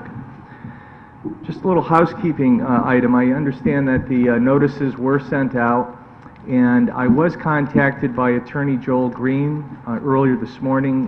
He had a death in the family. He indicated that he is representing parties who are interested in this application. He would otherwise be here this evening. He asked if I would have any problem agreeing, subject to the Commission's consent, of course, to having the hearing continued if we don't finish tonight, if we do finish tonight, to have it continued so that he would be able to provide comment on behalf of his clients at the continued public hearing, and we indicated that we would have no objection to that. And I just wanted to state that on the record. I indicated to Attorney Green that I would do that this evening, so, and I understand the chair is aware of that as well. I am. Thank you very much. And so we will proceed with your case in chief, as it were. We'll then go to public comment, and if the other members of the public don't take us until 11 o'clock, I understand that. then we will we'll adjourn and hold the meeting open for Attorney Green and his clients. Okay. Thank you for your consent. Okay. No, thank you. And I understand you do have a curfew at 11 o'clock. We do. I'm going to provide you with an overview of the applications, and then we'll hear from Mr. Jobst, and then we'll go through the landscape architecture as well as, and then the architecture, and then finish with traffic. As far as the applications were filed in November 2014, and November 10th. There are two applications. The first one does concern a change of zone request, and the second concerns a special permit for a medical office building use. And I'll walk you through the specifics with the zone change shortly, but I just wanted to indicate that there are two applications pending before you this evening, and as the chair indicated, we're hearing both of them simultaneously with this public hearing. So the applications were filed on November 10th. On November 25th, there was a meeting for code review. That generated a revised site plan that was submitted to the commission on December 2nd. On December 22nd, we did submit the final traffic study that was prepared by Mr. Galante. And then finally, on January 26th, we did have a final submission to the commission with regards to the review to the code review comments. The application itself is this packet here, if you have it with you this evening, and there are a number of exhibits in it that we may be referring to throughout the evening. And then also the packet that was submitted in response to code review is this packet. Looks like this, and it's stapled in the top left-hand corner. So you should have that as part of the record for this evening's proceedings. With permission of the chair, I do have just some reduced legal-size copies of some documents that are reductions of some of the plans and sheets and boards that we will be referring to this afternoon. So with your permission, I'll just hand it out to the members of the commission. Matt, I've got a question. Yeah, we have a question. I've got a question already. Where did you say the code review was? Well, in here. Separate package. Separate package? Yeah. Okay. So there's a, thank you. Thank you. Thank you.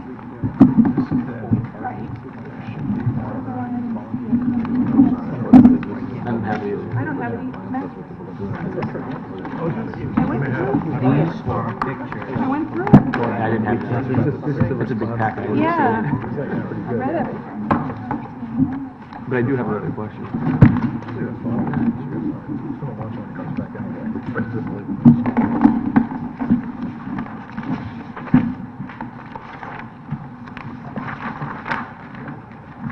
Just clarification is all I'm looking for.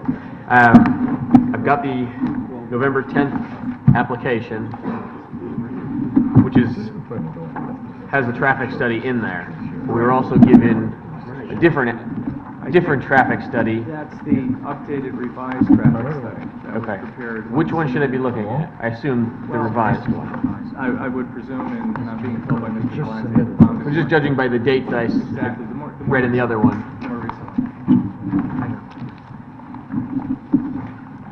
So, I just handed you this short packet of some legal-sized copies of some of the plans that we will be referring to this evening, just to walk you through these very quickly. Sorry, is that better? Thank you. The page one is just an aerial. I apologize for the blue tone with these copies.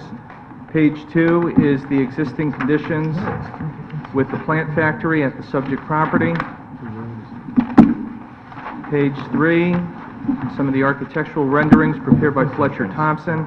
Page four, and I'll be referring to this shortly, this is the site plan that was submitted to you as part of a zone change and special permit application was submitted back in 2010. You acted on it in 2011. Page 5 is a reduced copy of the proposed free-cut subdivision that is being done as part of this process. Yes, sir, Mr. Chairman. Thank you. It's a real thing, something So- social gateway. Right, so sheet 4 is the prior submission, Yes, sir. right? And then, Sheet 5, the numbers are in the bottom Sheet right-hand 7. side. yeah. And then sheet 7 Is what you're submitting now. is the revised, revised plan. Yes, you jumped ahead of me, but that you is did. right, yes. Okay. And, Please continue. and 5 is the subdivision that is generating the parcel that's the subject of the zone change and special permit application this evening. Sheet 6 is the zone map. And I'll get back to all of these shortly. I just wanted to walk you through it. Starting at sheet 7, you do have the current proposal, and we'll be hearing from Mr. Jobst in a moment, who will walk you through the engineering details of that. And that continues all the way through to sheet 12, and then we have an architectural rendering, and a rendering at the 12 is depicting a view from the Merrick Parkway of the southerly side of the building. And we'll be addressing all of these in the presentation. Then we have another architectural rendering, and then finally, some of the architectural features relative to the building itself.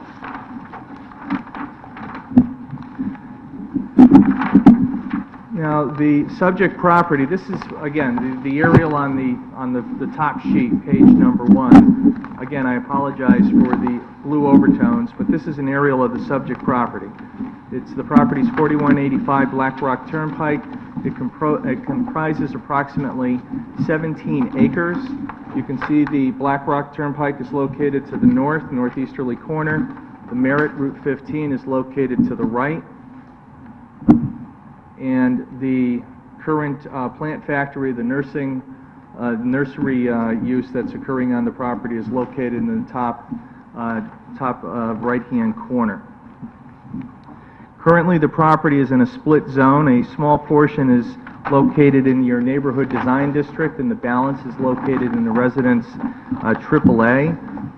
There was a prior owner that where there were various wetlands violations that occurred. The current owner, Mr. Richter, with New Way Associates LLC, addressed those various wetland violations with your Conservation Commission. He did resolve them, and he provided he did place a conservation easement, working with the Conservation Commission here in the town of Fairfield, on the property, and that was recorded in July 2014. So there, again, I think there were various, again, wetland violations that were occurring on the property when New Way purchased the property, and they did work to resolve that, worked in along with your Conservation Commission to resolve those outstanding violations. Now, going back to the prior application that was filed in 2010, I would respectfully refer the Commission to page 4 in the packet. That application involved a change of zone as well as a special permit, and it did involve a medical office building use. However, the prior application was for 2 separate buildings totaling 34,000 square feet. And that did not include the garage feature, which I understand Mr. Green was here speaking about that prior application and pointed out if you were to add the square footage for the parking garage, that it would have been 55,000 square feet. The new application has been condensed to 1 building, and the square footage has been reduced from the 34,000 square feet to the current proposal, which is 25,000 square feet. That application was denied by this Commission, and a copy of that denial is, I believe, tab 12 in the application package. And it's my understanding that one of the primary concerns that the Commission had with that application concerned the size of the building. And Mr. Richter has tried to address that particular aspect of that prior application by reducing the building to, basically consolidating it to a single building and reducing the square footage to 25,000 square feet. The prior application did receive a wetlands approval from your Conservation Commission for the regulated activities associated with that proposal. We did receive confirmation from the Conservation Commission that the regulated activities that are associated with the current proposal that's before this commission are within the scope of that prior approved permit. So what's being proposed to you tonight, again, the regulated activities associated with it are within the scope of the prior wetlands approval. And we received that confirmation from the Conservation Commission this past Thursday, February 5th. Now, the current application... Before you get to the next... Yes, sir. Commissioner Barrett. Not to go out of order, but just when you talk about the denial, because some of us were here for the previous denial. Yes, sir. It wasn't, yeah, I mean, the size of the building was one thing that might have been brought out, but if you look at the reasons for denial, it was actually, there was a zone change to neighborhood design, and then there was an application to amend our neighborhood regulations, which applies to all our neighborhoods Throughout the entire town. So there was other issues with that. So I'm just hoping through your application you talk about this zone change and why this is an improvement there upon that idea to make it design commercial. Right, and you're correct, Commissioner, that was an amendment to the your design district, neighborhood design district, and this is actually to change the zone of the property, a specific small portion of the property, approximately 2.28 acres in the lower southeasterly corner, to change that to the design commercial zone district. So you won't be amending regulations concerning the neighborhood design districts that would apply throughout town to any of the any properties located within that district. Correct. Stand corrected. And that is all the reasons. The biggest reason I recall why we denied it. Well, that's even better. That's even better. Well, it is significant, right? You're not seeking to amend regulations to conform to your development, seeking to change the zone. Change the zone to an existing zone. Mr. Chairman, if I could. Yeah, to follow that point, I don't mean to take you off track, Counselor. This would be designed commercial district, so in land that's currently neighborhood residents and these other types. So one of the issues I think with the effort last time was was it we were going to, I think it was to change it to neighborhood design? No, because there's an office cap. In other words, I thought that there was an office cap in the zone. Am I incorrect? Right here. Okay, I'm sorry, but wasn't there an office cap in terms of, I think it was 14,000 square feet? And that was one of the issues involved? I mean, am I wrong? That cap came subsequent to 2010. Okay, all right. So in other words, but that... They wanted to amend right, the neighborhood design district. Which would have applied to all districts. All districts in terms of the size. I can't right? remember the exact language, but it was to accommodate the medical office building. Right, okay. Right.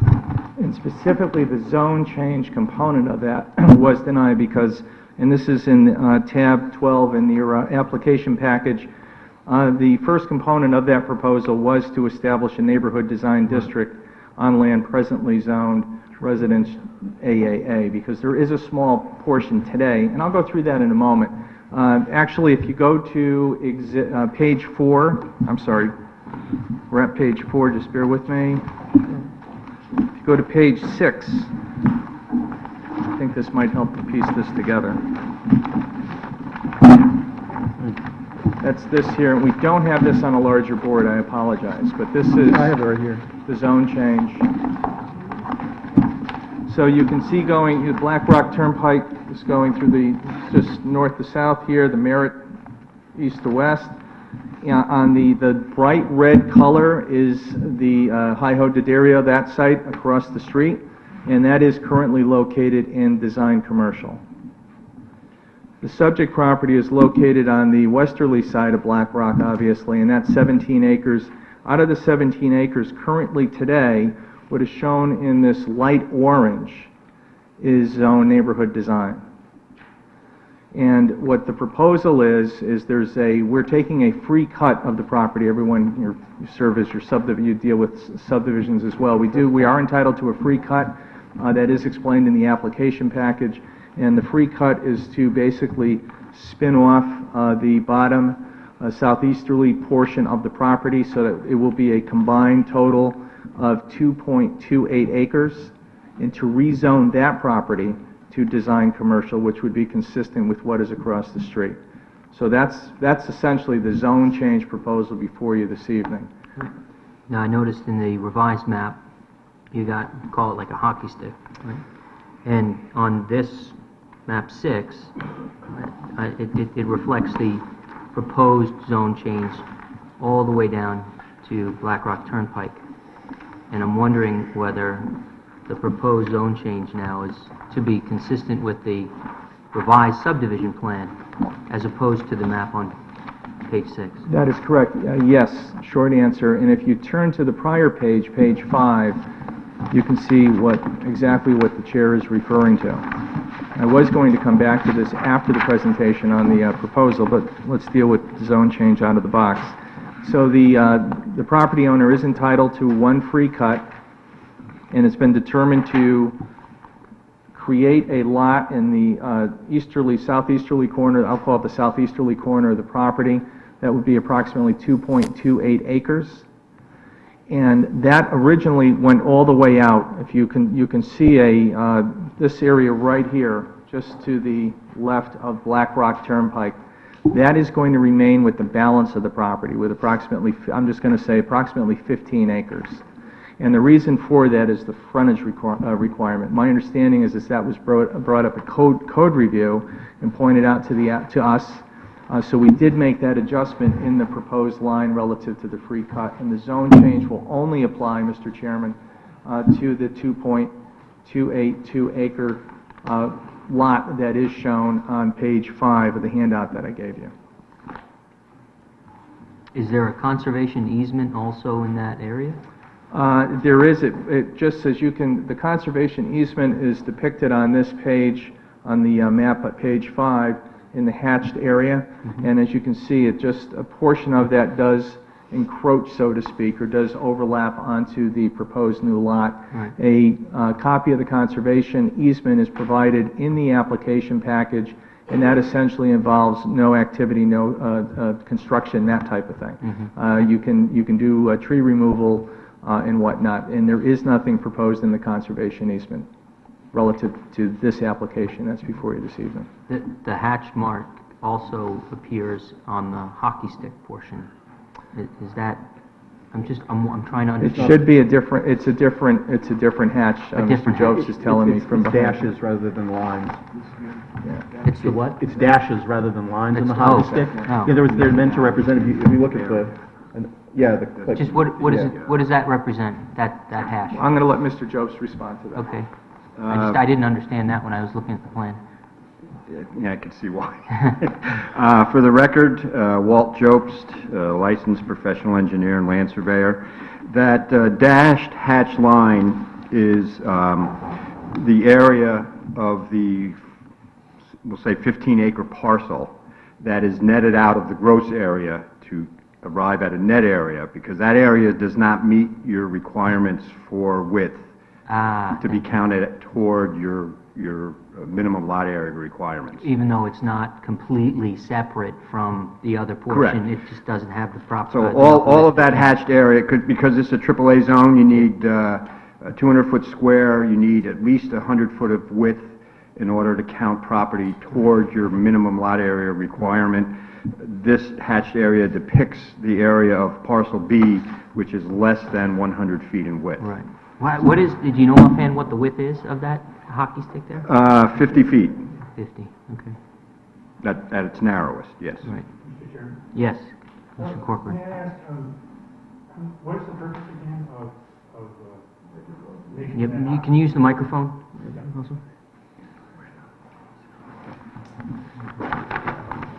What was the purpose again of leaving out that hockey stick area from the area you want to rezone?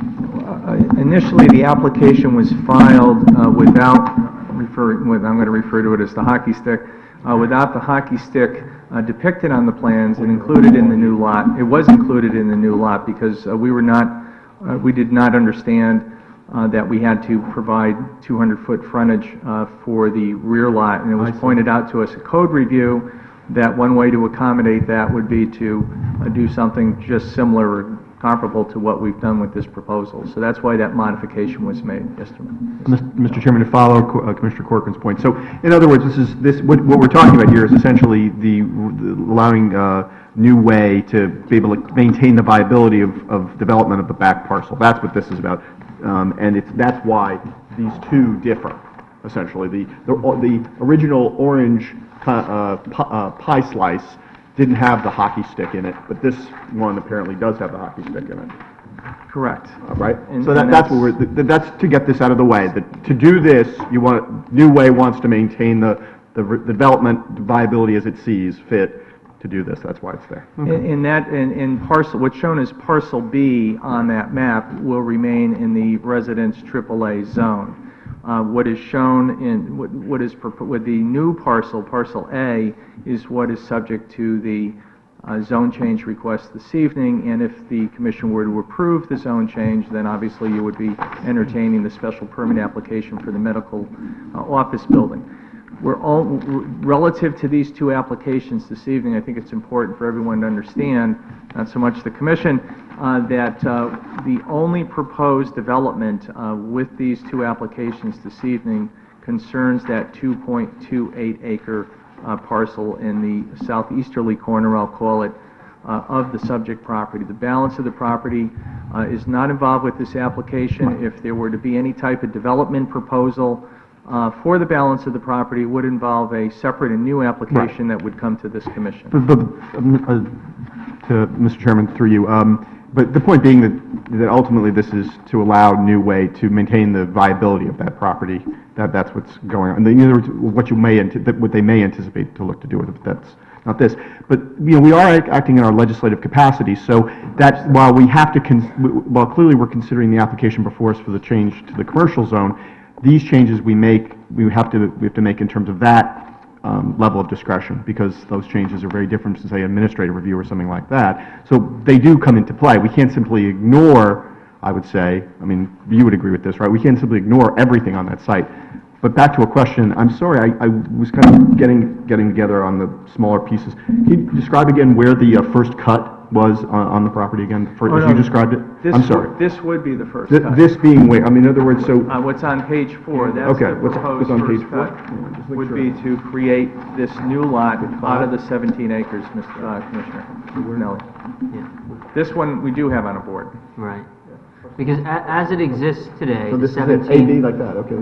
the 17 acres is one contiguous lot. I got you. On that lot, there is a portion which is currently the design commercial, and you're seeking a zone change for the balance of the subdivided parcel A.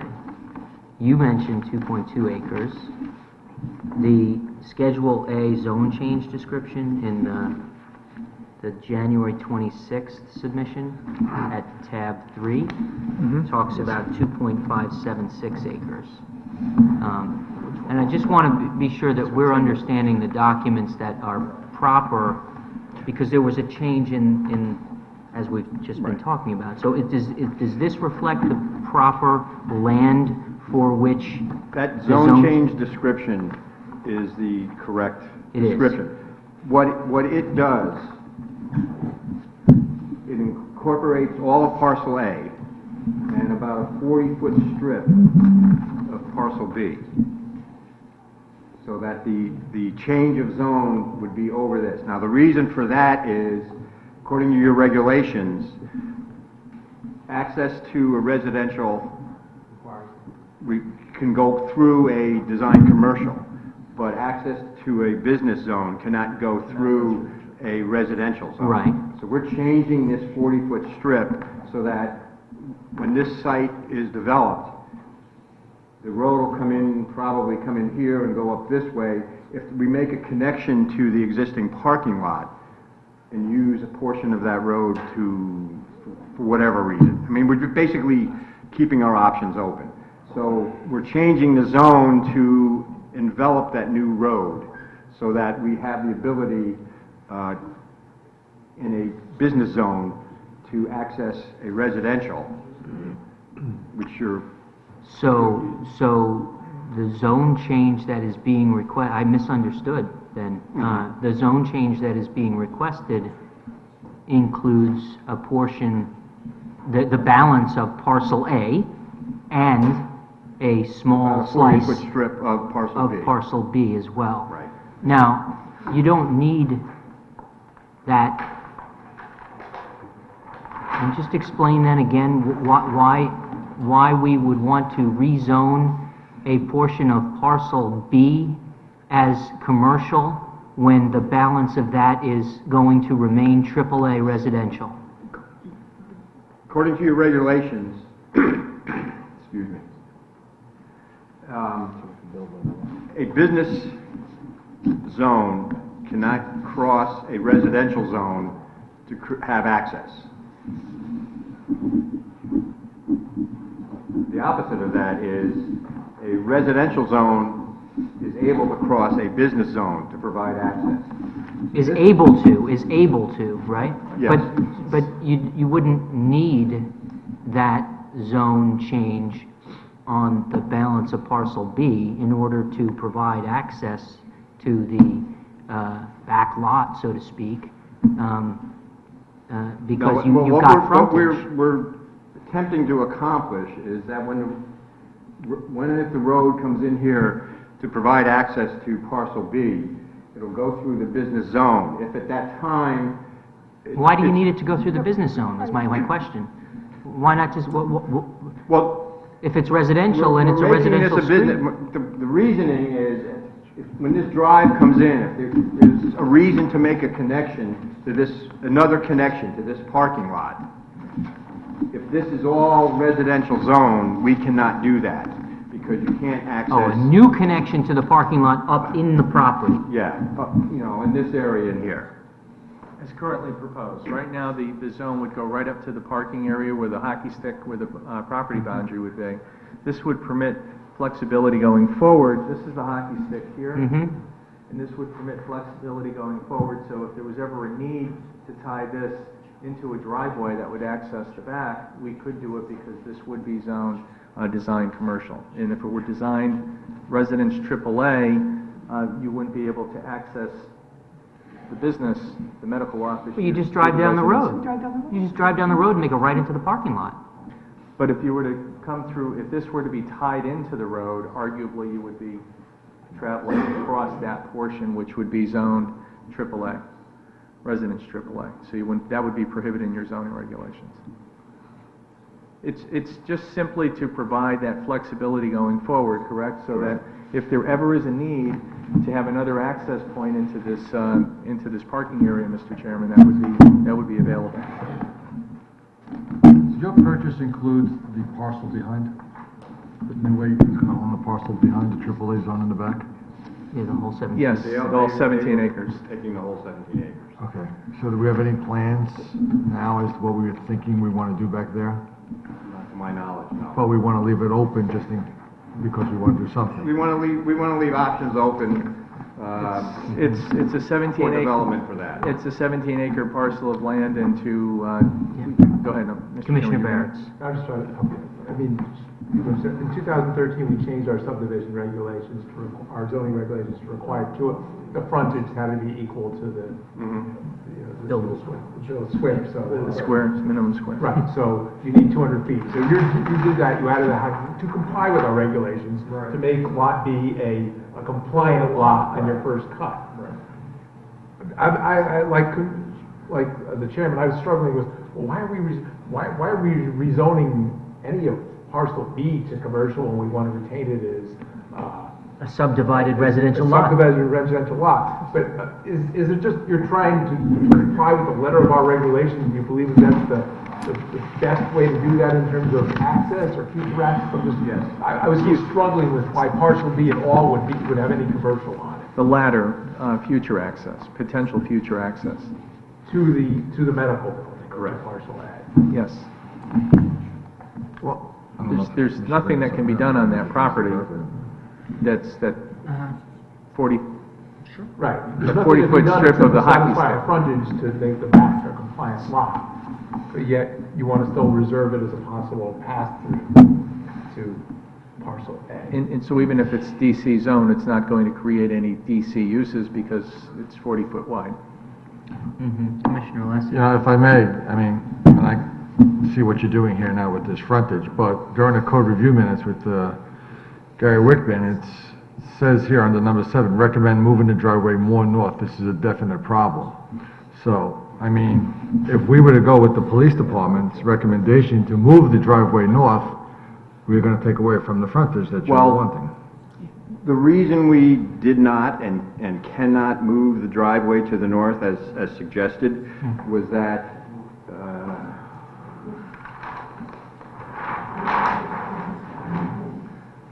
at this point here, give or take 10 or 20 feet, is the optimum location for sightline both to the west or to the east and to the west. If we move the driveway here, we lose our sightline to the east. And the sightlines was another concern, wasn't it? Right? Not So the optimal location for the drive to maintain the longest sightlines is in this location. right there. And Mr. Galante was going to be addressing that in his presentation. Yeah. Is it, Mr. Jobs, is the other concern of Gary Wickman was that the sightline for left-hand turns on Black Rock Turnpike are too tight. And I'm sure Mr. Galante is going to address that, but that's what you're referring to right there. I will address that in my comments. Okay, all right. Another thing by just looking at the site plan too is, a turning lane. And the only way I will to also access address a that. turning lane would to be widening that road there onto your property. I will address that. Okay. Very good.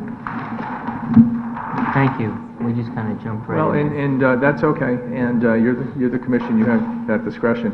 What we will do for the next meeting is we'll clarify the zone change map, and we'll have it on a board for you, so that it'll be clear as to what exactly. That would be good. I mean, the one that's with the Eliminated. pie, just to kind of identify those with more clarity. I mean, it's important that we have tab 3 here with the actual, meets and bounds, that's accurate. But, what was not clear is that a portion of the parcel B was also intended to be included in that zone change. Okay, and we'll clarify that in the actual zone change map, so it matches up with the legal description. Thank you. Well, since we brought Walt up here, I think what we'll do is continue. I'm pretty much through with what I was trying to get through there, and I will come back and revisit a little bit with the compliance and the zone change relative to consistency with the POCD and your comprehensive plan after we hear about the specific site development proposal. So with the permission of the chair, I'll Mr. turn Chairman? Thank you. Commissioner the Corp. podium over to Walt. Yes, sir. Sorry, I just want to go back over a little bit territory we did before.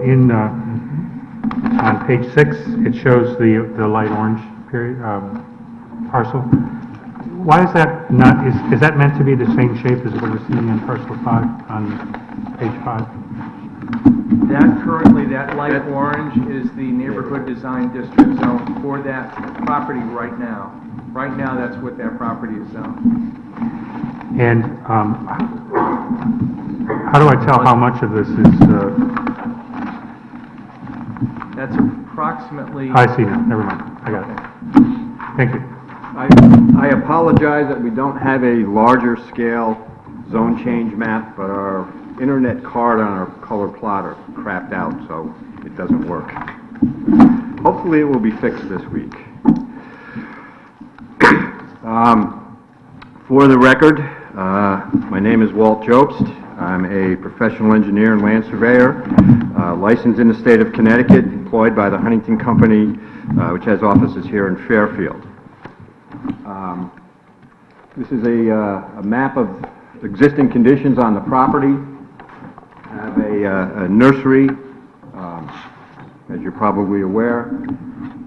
Existing nursery building, some outbuildings, an old house. This lighter gray is the gravel parking lot associated with this business.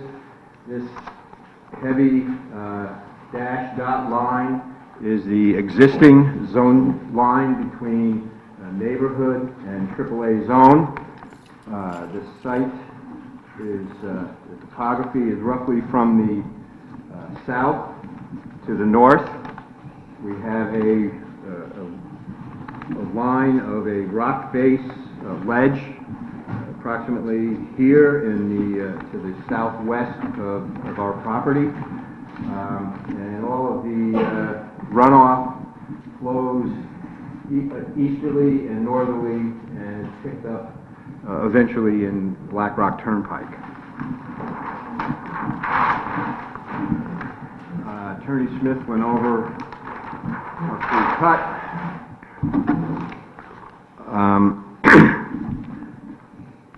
This is our proposal. The dark gray. Again, apologize for not having color, but we got two shades of gray. Instead of 50.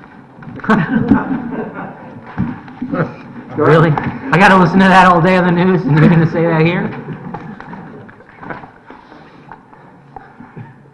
The dark gray is the proposed medical office. The lighter gray is the proposed parking lot, Black Rock Turnpike, the entrance ramp to the Merritt Parkway, and Congress Street to the north. This building encompasses about 25,000 square feet in 2 stories. We are providing 125 parking spaces, which complies with zoning requirements. As part of that, we are providing 6 handicap spaces, 5 along here, 1 in here. The requirement for handicap spaces is 5. We're providing 6. We will be putting in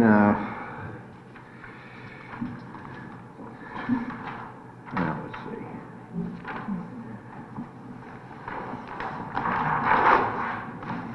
Look at the engineering plan again. Dark gray building, lighter gray parking. Putting in 2 underground detention systems with the accompanying drainage. Our entrance drive is approximately at the center of the site.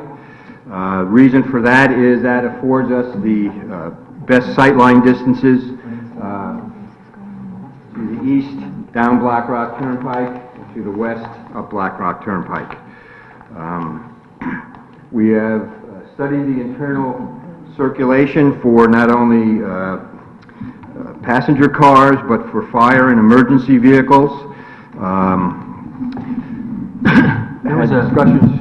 Can I interrupt you? Mm-hmm. One of the other code enforcement concerns was that the front of the building did not appear to be high enough to accommodate circulation for emergency or fire vehicles. That was brought up by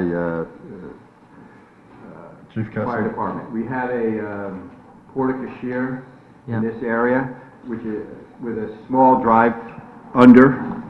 Right. I see that in the rendering. Right. We discussed this with the fire department, informed them that there's this wider, 24-foot wide drive just to the west of the porte-cochere and west of that little island that will provide them access to the front of the building here, and they seem to be satisfied with that. Okay. And not having a need to get under the porte-cochere with their equipment, but are able to access the front of the building on either side of that through this 24-foot wide aisle. Yeah. So that's the note from the fire chief. Must be able to accommodate fire apparatus. Ladder truck is 13 feet. Front entrance does not look high enough. Right. So I think, I mean, is it not a requirement that the fire truck be able to get close to the building in order to, a ladder truck to spray the building if it's on fire? My understanding from speaking with the fire department after that code meeting was that this would be sufficient to accommodate their concerns. They don't need to get under the porte-cochere. They probably don't want to get under the porte-cochere with any equipment if this is on fire. They have adequate access to get to the front of the building and for maneuvering around. How high is the portico? Pardon me? How high is the portico?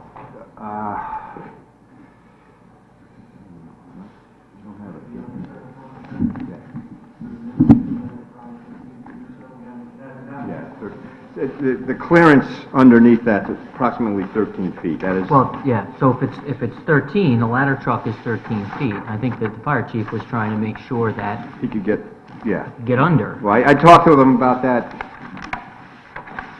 They seemed to be satisfied with this. I'm not sure that they were... Is it a fire lane in there? Fire lane? No. Yeah, no. Not proposed at this time.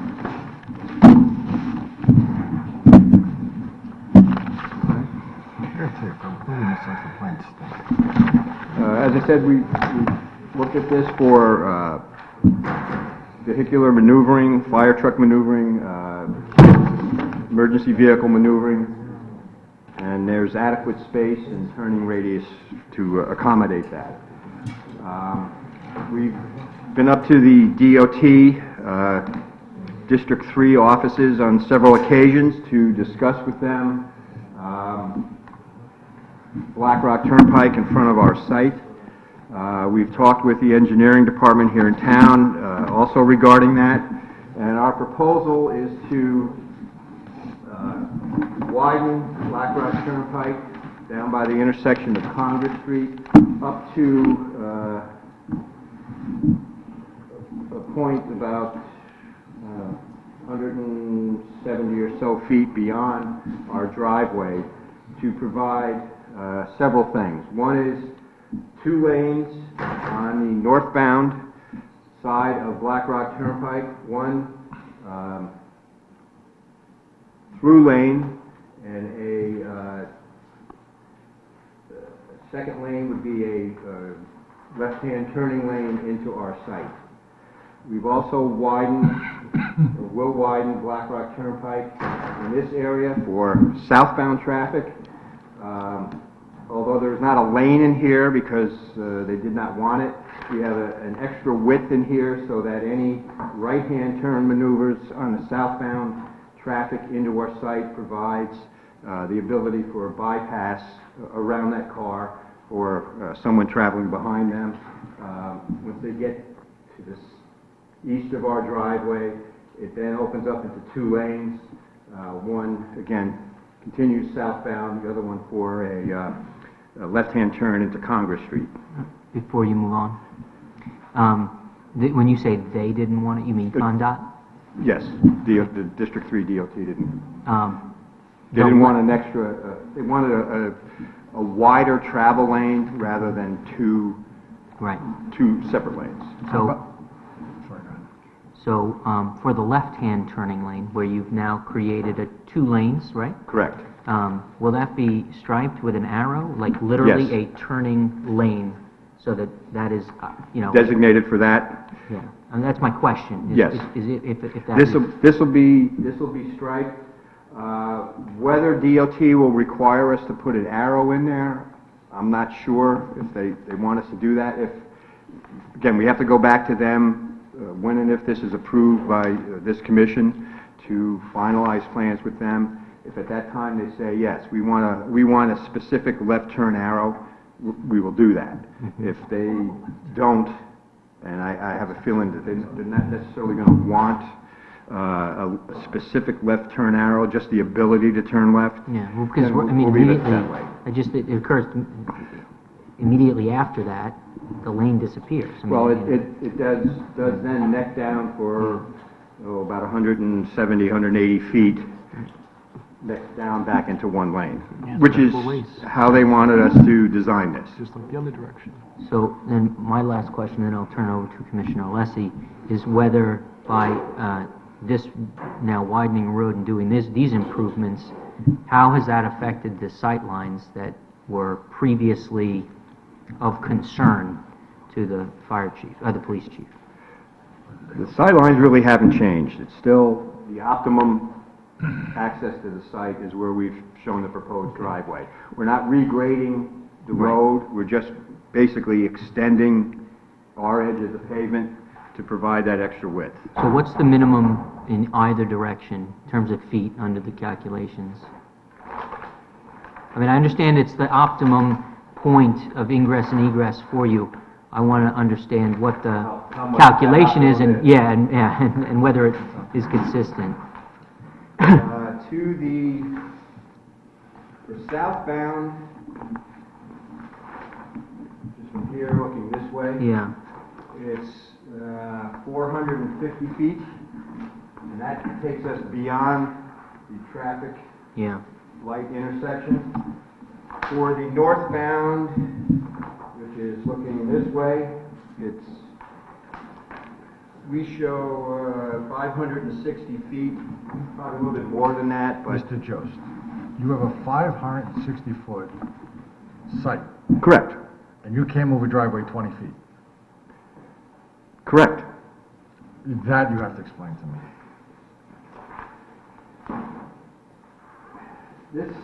This is a profile of Black Rock Turnpike, this heavy dashed line. At this point is where our driveway is. We moved the driveway here Right. based on the standards. This hump in here, believe it or not, shortens our sight line substantially. Because now cars are coming up and you're looking here, and if you make a turn, Instead you're of, going to be... instead of at the hump looking down, Where is the intersection on that graph? Where would the intersection be? The intersection of Black Rock and Congress? Yeah. Well, That's Mary down Parkway. below. Yeah, Mary that's Parkway. down there. Right there. That's the Mary Parkway. So the answer to this line of questioning is there's a conflict between this issue of the turning radius issue and the potential for a dramatic or significant shortening of sight lines that you don't want. That's why that's the answer to all this. Yeah. That's why this is occurring. Well, and under the calculations, and then this is my last question here, and I'll let you move on unless somebody else has a follow-up, is under the calculations, what are the minimum sight lines that should be required? Now, you may meet them or not, but I just am curious as to what your... okay, Mr. Galante just informed me that the minimum Yeah. calculation, and he'll probably touch on this during his presentation. Uh-huh. The minimum calculations in either direction is 445 feet. Okay. We have 450 to the east Mm-hmm. and 560 to the west. Okay. What height was that calculated at? We have a 42-inch height at 15 feet in from the edge of the pavement for our 42, driveway. good. And it's looking down to a 42-inch height at the end, 42-inch height at this end. But also, because there's two different calculations. There's one for stopping distance, there's one for intersection distance. It's 42 inches and then down to 6 inches. Mm-hmm. And in each instance, we have Those measurements. those measurements. With the driveway where it is, With the driveway where it is. but driveway moved to deal with this, I mean, you're looking 450 versus 445, you said in one direction, correct?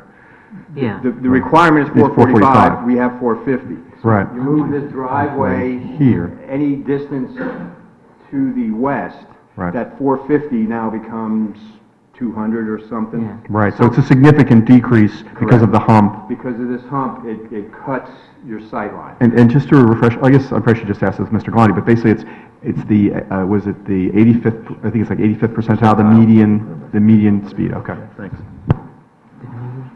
Same entrance? That's what he's talking about.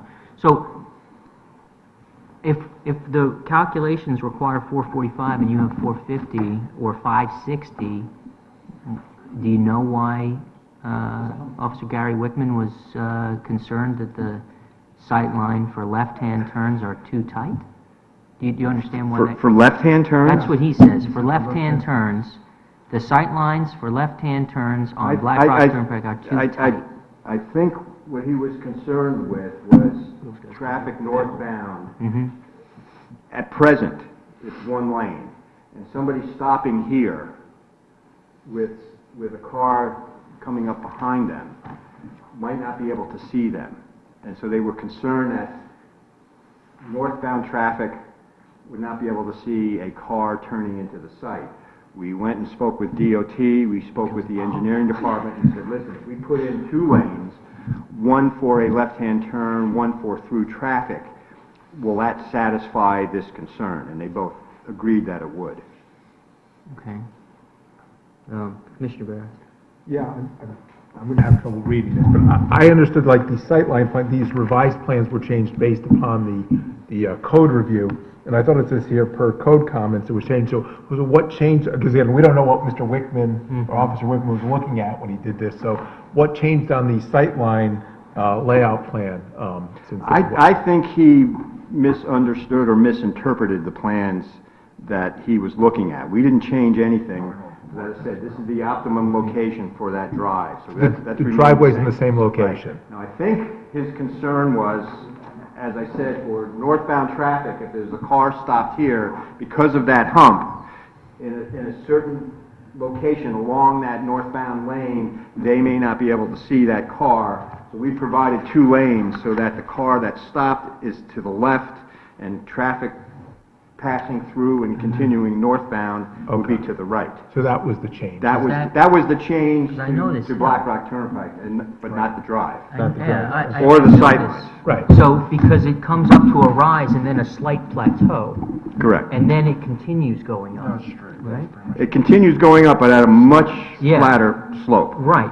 So, if the car comes up and then is stopped here to making the left, Correct. The concern was that cars coming up the hill won't know that there's a car there. They'll be coming too quickly, and so... Bam.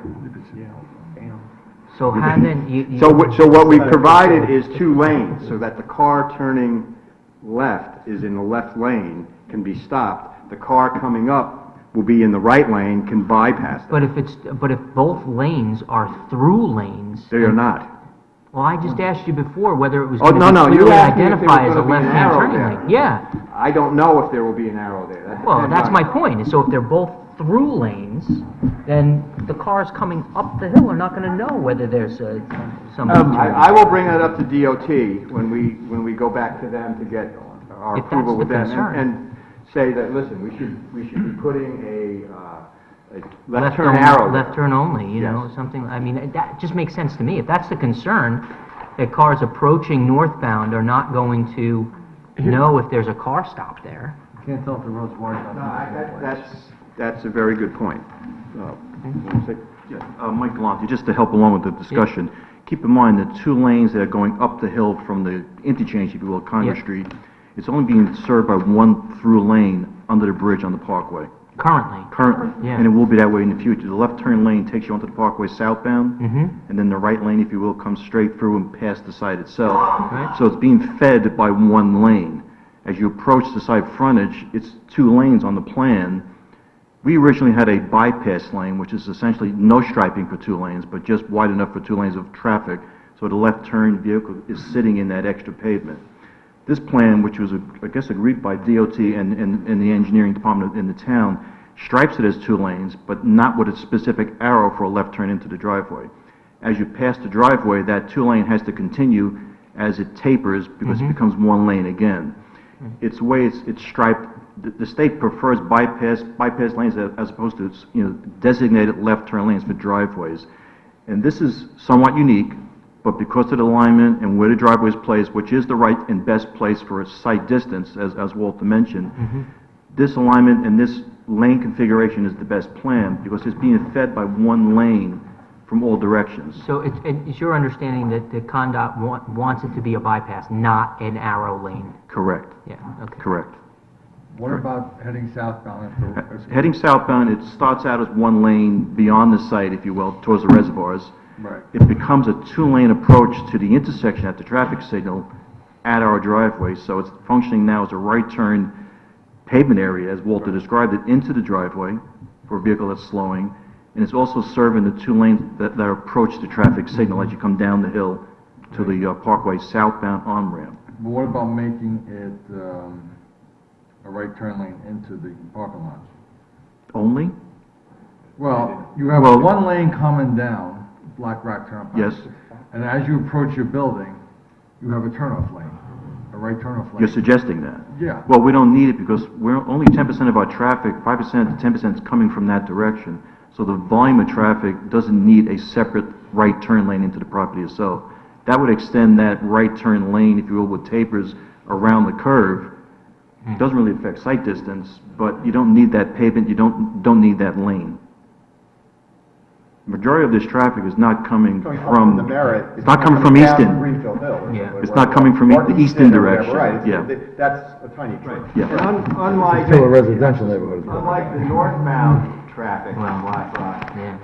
southbound traffic they're gonna has have to adequate park sight themselves to see a car at our driveway making that turn to slow down. It's because of the topography that you have this issue. Correct. That it continues to be the hump, where because of the unique topography, you don't get a slight change.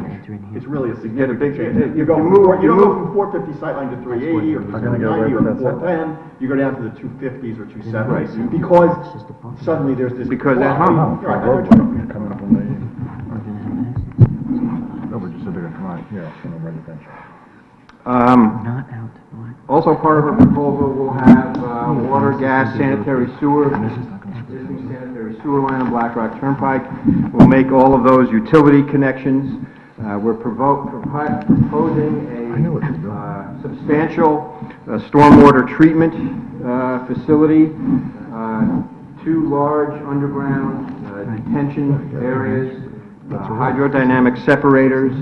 As part of the detention, we have put in what we refer to as isolator rows, which isolates sediment and whatnot within that row and not in the whole underground detention system. It's been designed so that we will retain on site the first 1 inch of rainfall, and as I've said in the past, that's 80 to 90% of the storm events. We will also reduce the post-development 2-year storm down to a rate below the 1-year pre-development storm. That's in compliance with the DEEP's 2004 Stormwater Manual recommendations.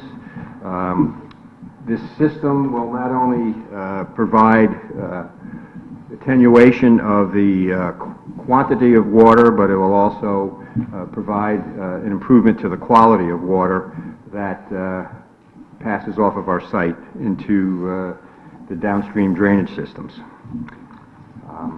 If there's any other questions, that concludes my portion. Commissioner Corcoran. I want to go back to the sightlines that you mentioned. What did you mean by, when you cited 42 inches? The criteria to determine your sightline, you have a 42-inch high sight height where you're measuring your sight distance from, and that's at your car, and it's representative of eye level in a car. So it's how far you can see 42 inches off? No, you're 42 inches off the ground, and then you're looking to see, depending on what you're calculating, either a 42-inch high object further down the road or a 6-inch high object. And that's down the road. height of a person sitting in a driver's seat? And the 42 inches at the driveway is what's approximately the height of a person sitting in a driver's seat. Thank you.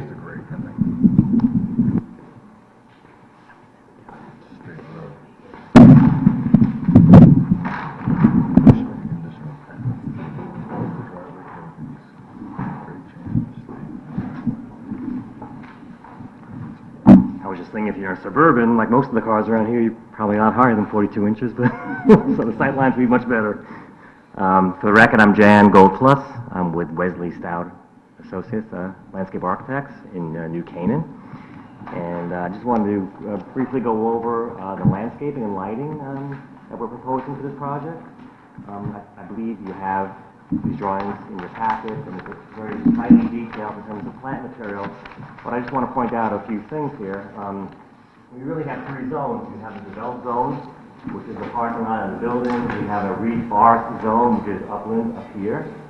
And then we have the, I call it the off-site zone is more of the Merrick Parkway Conservancy zone. Okay, and let me just start by going over some of the concepts here. There's a lot of existing trees in this area here. This is a sloped area. I believe 3.5 years ago, representatives of my office met with the Merrick Parkway Conservancy and discussed the treatment of this area here, and they came to an agreement of what we were going to do here. And it was really a three-pronged approach. We were going to clean up some of the area, dead woods and down trees. We're going to remove invasive species, primarily in this area here that you see hatched. And we're going to replant a number of native trees, 10 native oak trees in that area to provide screening and to enhance the natural landscape approach of this zone. I know that screening from the parkway is important. We have a bit of an issue here because we have a low area here relative to the building and the property, but we also have the Merrick Parkway above it, so we have to think about two different levels of landscaping. And actually what we did is we provided three different levels of landscaping. We have this I call it supplemental tree planting in here, these oak trees and native trees in here, but we're also providing a hedgerow of fir and spruce right alongside the parking lot here, next to this wall. And then we're also enhancing that with some larger honey locust trees in the parking lot. So, I feel Mr. Gooden's thunder here, but if you have, I think you have this in your packet. This is a simulation that shows the building, and these are the 3 honey locust trees. This shot was taken, simulated from the highway. Okay, what's missing here are the spruce and fir trees that will be right in front of this, which will even get to about the same height as these honey locust trees. So in effect, over 10, 15 years, they will grow up. You will barely see any of this from the highway and even from Congress down below.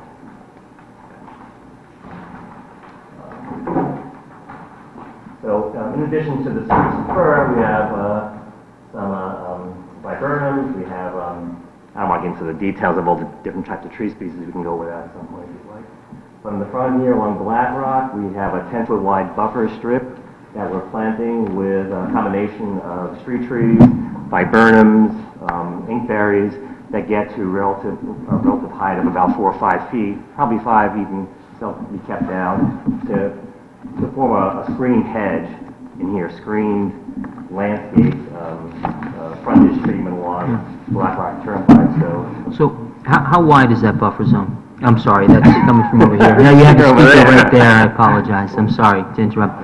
How wide is the buffer zone there? 10 feet. 10 feet? Yeah, you see it. And in fact, it's 10.17 feet. So that whole area there is generously landscaped with trees and shrubs.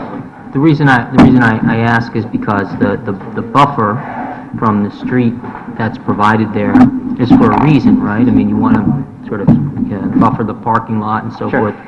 But at the same time, that portion is sort of carved out and is part of Parcel B, which we've heard some discussion that is likely to be improved with a road, or an access way or a road, private road, whatever it's going to be, to access the back 15 acres.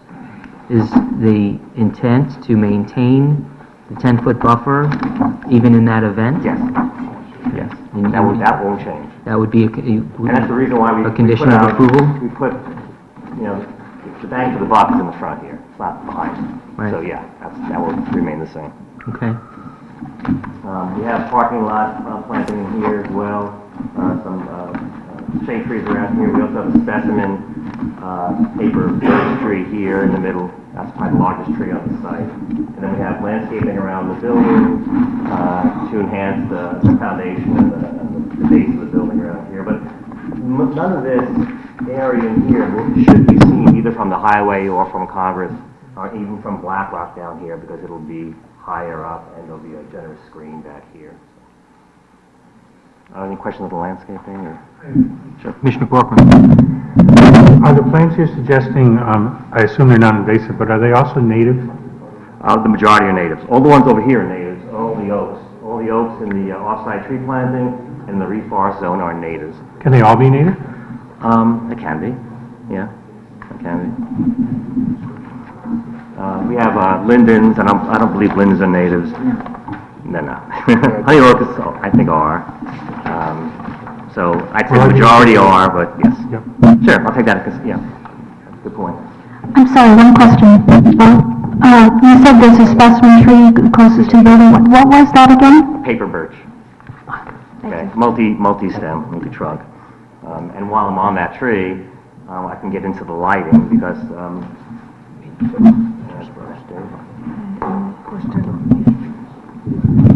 Commissioner Francis?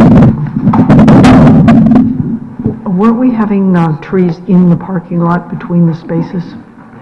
weren't we, or should we? Isn't that our new regulation? Yeah, well, I was going to add that too. Not they're all around, you know, at the periphery, but I We have a regulation that says... our new plan is... Yeah, how many parking spaces do you have? And you have to have at least one tree for every 10 spaces equally distributed throughout the parking area. Throughout. So, just quantitatively, it looks like you've got a lot of plants, but how many spaces do you have? How many trees do you have in the parking lot? And are they equally distributed throughout the parking area? Go ahead, sir. Yeah. Walt Jobst, and I'm not a plant guy. No, it's okay. By any stretch of the imagination. I believe we meet the requirements as set forth. We have 3 islands here. We have trees. We have an island here. We have trees. We have islands here where we will have trees. We have an island here where we'll have a tree. One here that will have a tree. I think if we count them up, that's 13 trees within the parking lot itself. And we have 125 spaces, so we need 12 and a half trees. I think what everybody is looking at is the expanse of asphalt, Right, yeah. where 100 of those parking spaces are, and there's nary a tree. Yeah. That's what folks are reacting to. It's supposed to be distributed throughout Yeah, the park. that's where your hand is, exactly. Mm-hmm, yeah. What's the drawback of interspersing some shade trees in the parking lot? Parking spaces. Right, exactly. So, Mr. Jobs, let's have a good engineer's question. How many spaces do you have in that lot? 125. So you have 125 spots in the lot.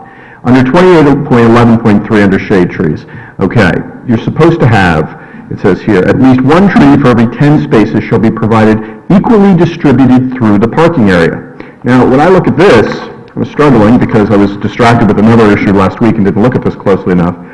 This large space that the commissioner, the chairman described, would appear to be somewhat in variance with what we ask for under 28.11.3. If you have 125 spaces, it would seem that the goal of, as I recall from the presentation when we got this, was to avoid urban island effect. The idea that, there you go, nodding, yes, that we were supposed to, the idea being that we're going to have this big open space of blacktop that's should be, for just a public health benefit and everything else, broken up by trees every 10 spaces.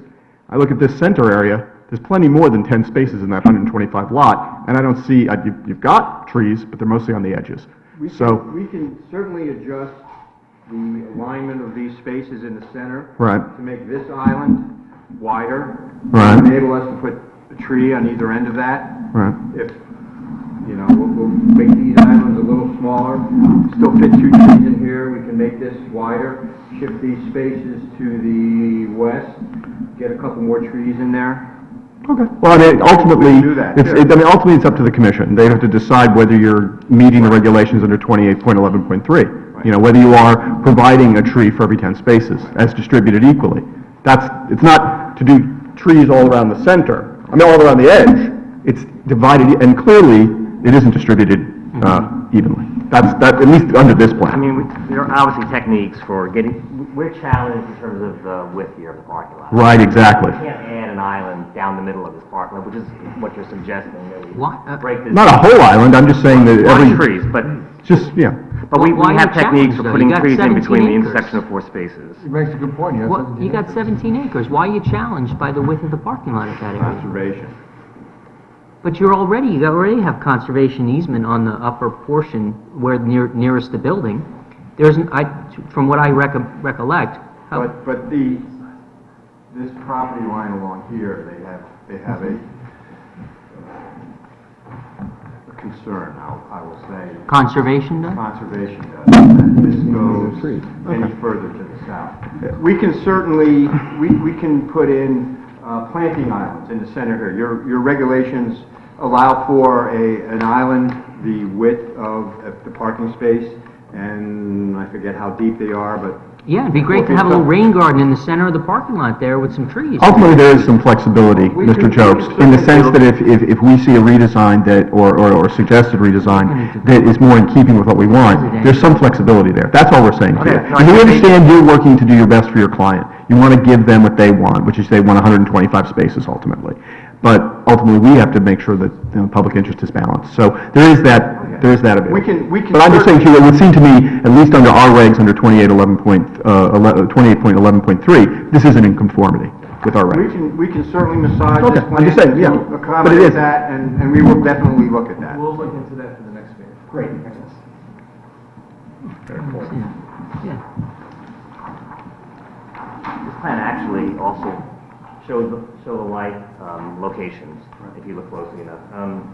What we're proposing are pole fixtures, very contemporary, very low profile, LED fixtures. They come out to be about 75 feet on center, so they're spaced out generously. They're not extremely high at all, I mean, compared to parking lots I've done before. Right.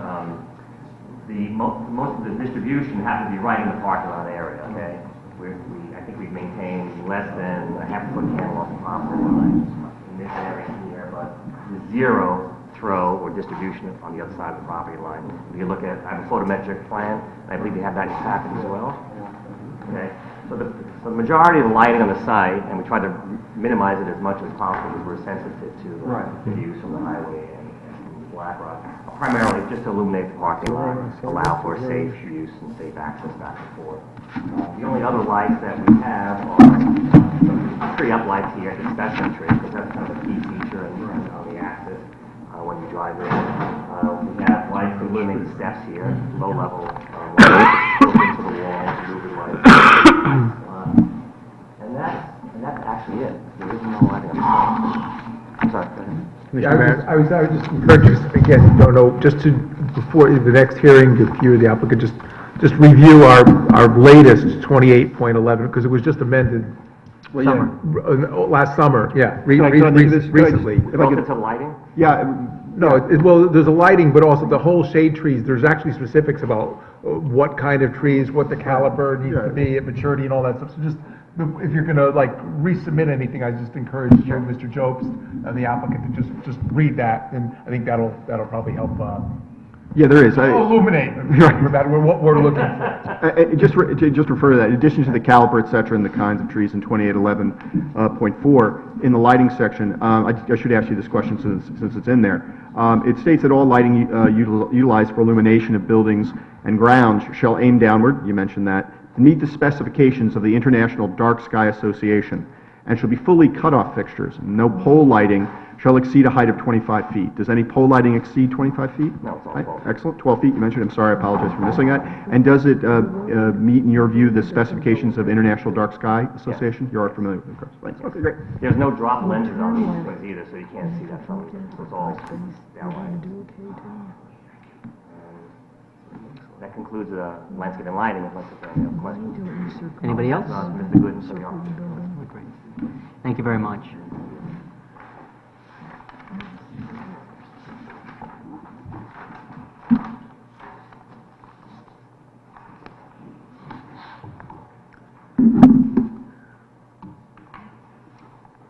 Righty.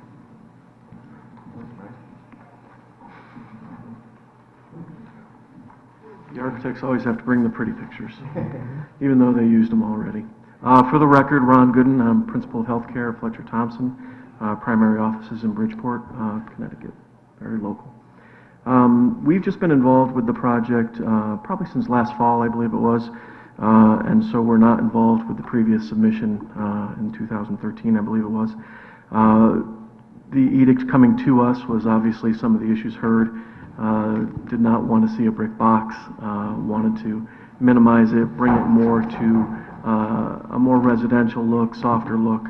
And so we've been working with New Ways and trying to minimize the mass of the building.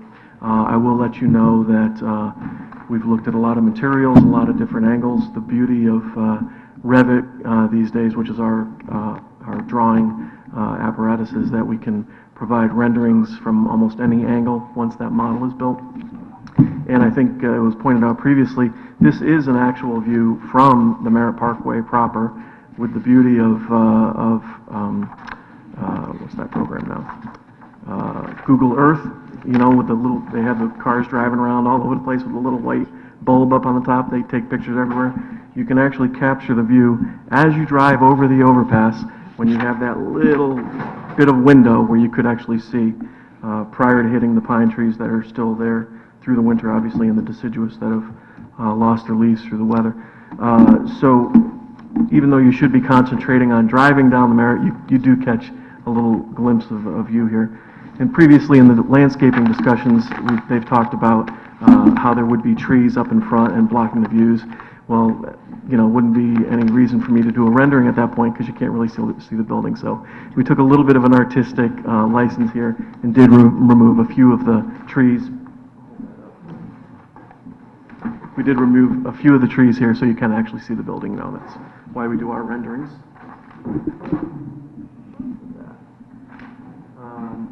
So I simply just have a couple of drawings to go through, and I'll hit a couple of the other points. One of the points that I will let you know is that we looked at the section of the building, trying to minimize the floor-to-floor heights. We have located the building in the location of one of the previous, through the wetland applications.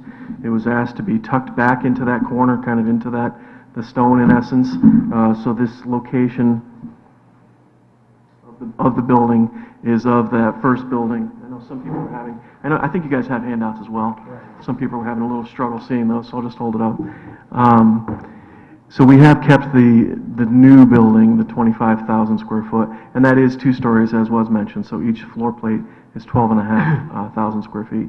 We've got a very graphic conceptual plan in essence at this point. Obviously, we haven't gotten much further as of yet, but showing a double corridor layout with kind of the support spaces in the center and the medical the offices or exam rooms towards the outside. We've shown the idea of vertical connection with stair towers at either end and elevators as well. Obviously, we'll get into more detail on the inside as that develops. Here, we're more concerned about the site, so we haven't developed that extensively as of yet. Can I ask you a question about that? Absolutely. So you meaning that you've not exactly designed the interior of the space because you don't know what the tenants are going to look like in the makeup of the tenants? Yeah, we haven't actually gotten to a point, I don't think, as of yet, as if it's going to be single tenant or multi-tenant, but I think the intent is for it to be primarily single tenant. Is it your understanding that this will be the kind of a facility where there'll be emergency transport, like with, you know, ambulances or that kind of thing? For the record, Chris Smith, no, Mr. Chairman, there won't be an emergency department or emergency service. Okay, so more like a, you know, medical doctor's offices and, I don't know, like almost very comparable to what you heard from the other doctor. I mean, there will be a clinic type of use would be permitted. That's what we would be looking for, and surgical services. What are surgical? What kind of surgical services? You know, laser treatment, or pardon me, outpatient. That would require anesthesia? Well, I think as the doctor indicated, you might have some small anesthesia. I don't think people would be put out, but I think that depending upon what was being done, if you were having personally eye treatment or something, you might receive some sort of medication to dull the pain, but I don't think it's envisioned that there would be people being put out completely. Very similar to what I think you heard before from the other doctor. I'm only asking because it would require a lot of parking spaces if you're going to have more personnel to be in. Right, and as I said, I think it would just be for the small surgical services that are you know, provided by doctors with outpatient services that occur today. I have a question too. Yes. I was very surprised that everything was called an office rather than an exam room, and there were teaching rooms and training. It just sounded very strange for a doctor facility, a medical facility. No? You referring to this application? Oh, yeah. The layout said 4 offices, a lab, a teaching room, a training room. But it may be a new type of medical office where... I don't think anything, I don't think we have any plans that depict anything like that. Well, I'll find it in these 200 pages while you continue. Okay. Well, as you're looking, we'll continue. So I did also want to mention, as we talked previously, that we've looked at the section heights, and we've kept our ridge height lower than the adjacent Hi-Ho building, and certainly below the requirements of the area. We are, as previously mentioning, reducing the overall floor plan by about a third, from the 35,000 square foot down to the 25,000 square foot. And then I wanted to get into a little bit on the exterior in our ability to make it look a little bit more residential. And so,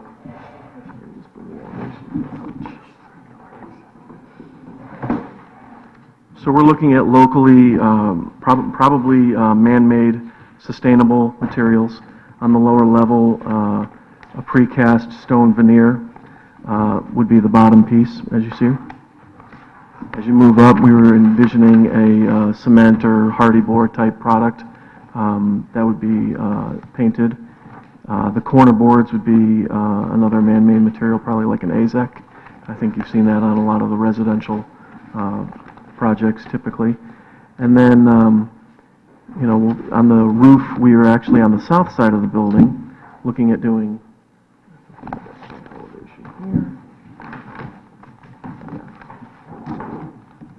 indicated by the slightly darker gray. We're actually looking at potentially using photovoltaic shingles. Yeah, so we can capture some of that solar. You know, if we could at least do emergency power, you know, for, you know, life safety type things, something to that effect. And then, as far as overall efficiency of the building, I don't, basically the new ASHRAE codes in essence get you a LEED certified building at this point without all the paperwork with the new standards that have just come out for ASHRAE as far as mechanical efficiencies. So in essence, the building would be a LEED certified building without the paperwork. The paperwork can get quite cumbersome, last an awful long time, and it ends up costing a lot of money too. But the efficiency of the building itself is seen by those mechanical improvements. Let's see. I think, oh, and the last thing, one of the comments during the reviews was just to confirm that the rooftop units, the air handling units up on the top, not that we've actually designed anything mechanically as of yet, but we've looked at a pretty worst case scenario of about 8 or 10 ton units up on top of that roof, interdispersed appropriately to serve that size building. And I do actually have, again, through the beauty of Revit, I believe you guys do have this in your package, the page that talks about the materials, the basic materials. I did see you guys paging through that. It might have been 9 or 10 of that first page. I have a question for you. Where are your mechanicals going to be? The major air handler pieces would be up on the roof. I'll show you in section here. The roof is in essence, it slopes up for about 4 to 5 feet and then creates a parapet so that we have the flat roof. So you have a flat roof behind the parapet. Exactly, exactly. So that's where your mechanicals are hidden. Exactly. It allows us to do... Seeing a roof, but behind it You could never get high enough actually to see that the ridge doesn't happen back there, the beauty of the roof. And, you know, everything is so low here, and I have some, I'll pass this around as well for your edification. But a car down at the intersection or a car to the north side coming down that slope, we've provided some sight lines here to show you that a really large mechanical roof air handler unit that we obviously haven't sized as of yet, but we've gone with a bigger size than normal. We've shown in red on the roof here, and we've indicated the sight line showing that it would be blocked from view. How much of the roof space will you think it will take up? It would probably be, you know, 4 to 5 units, and that roof is 12,000 square feet. we're going to probably be in the 1, 2, 3% range, you know. I couldn't say exactly right now, but it'll certainly be well below that 10% threshold. Mr. Francis?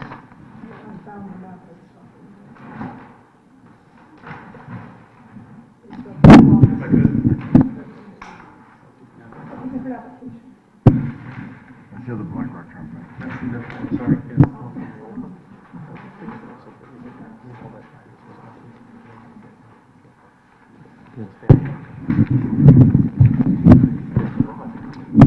Any I other think in questions? essence that was mine. If anybody else has any other questions? Any other, Commissioner Corcoran, can you use the microphone, please? Is that gray was in the attendance policy? It's actually a blue gray, almost like a Cape Cod blue. But not like this. Oh, yeah, I think his copier had some blue issues. Yeah. It's kind of like you're got the blue. The larger ones are better. As a matter of fact, I did bring extra copies if the commission would prefer. They're nicely, really good color copies. Yeah, that'd be I great. could certainly That would pass be those great. along. Now, the one in Exhibit 5 in the January 26th submission, in this one, Yes. are much better.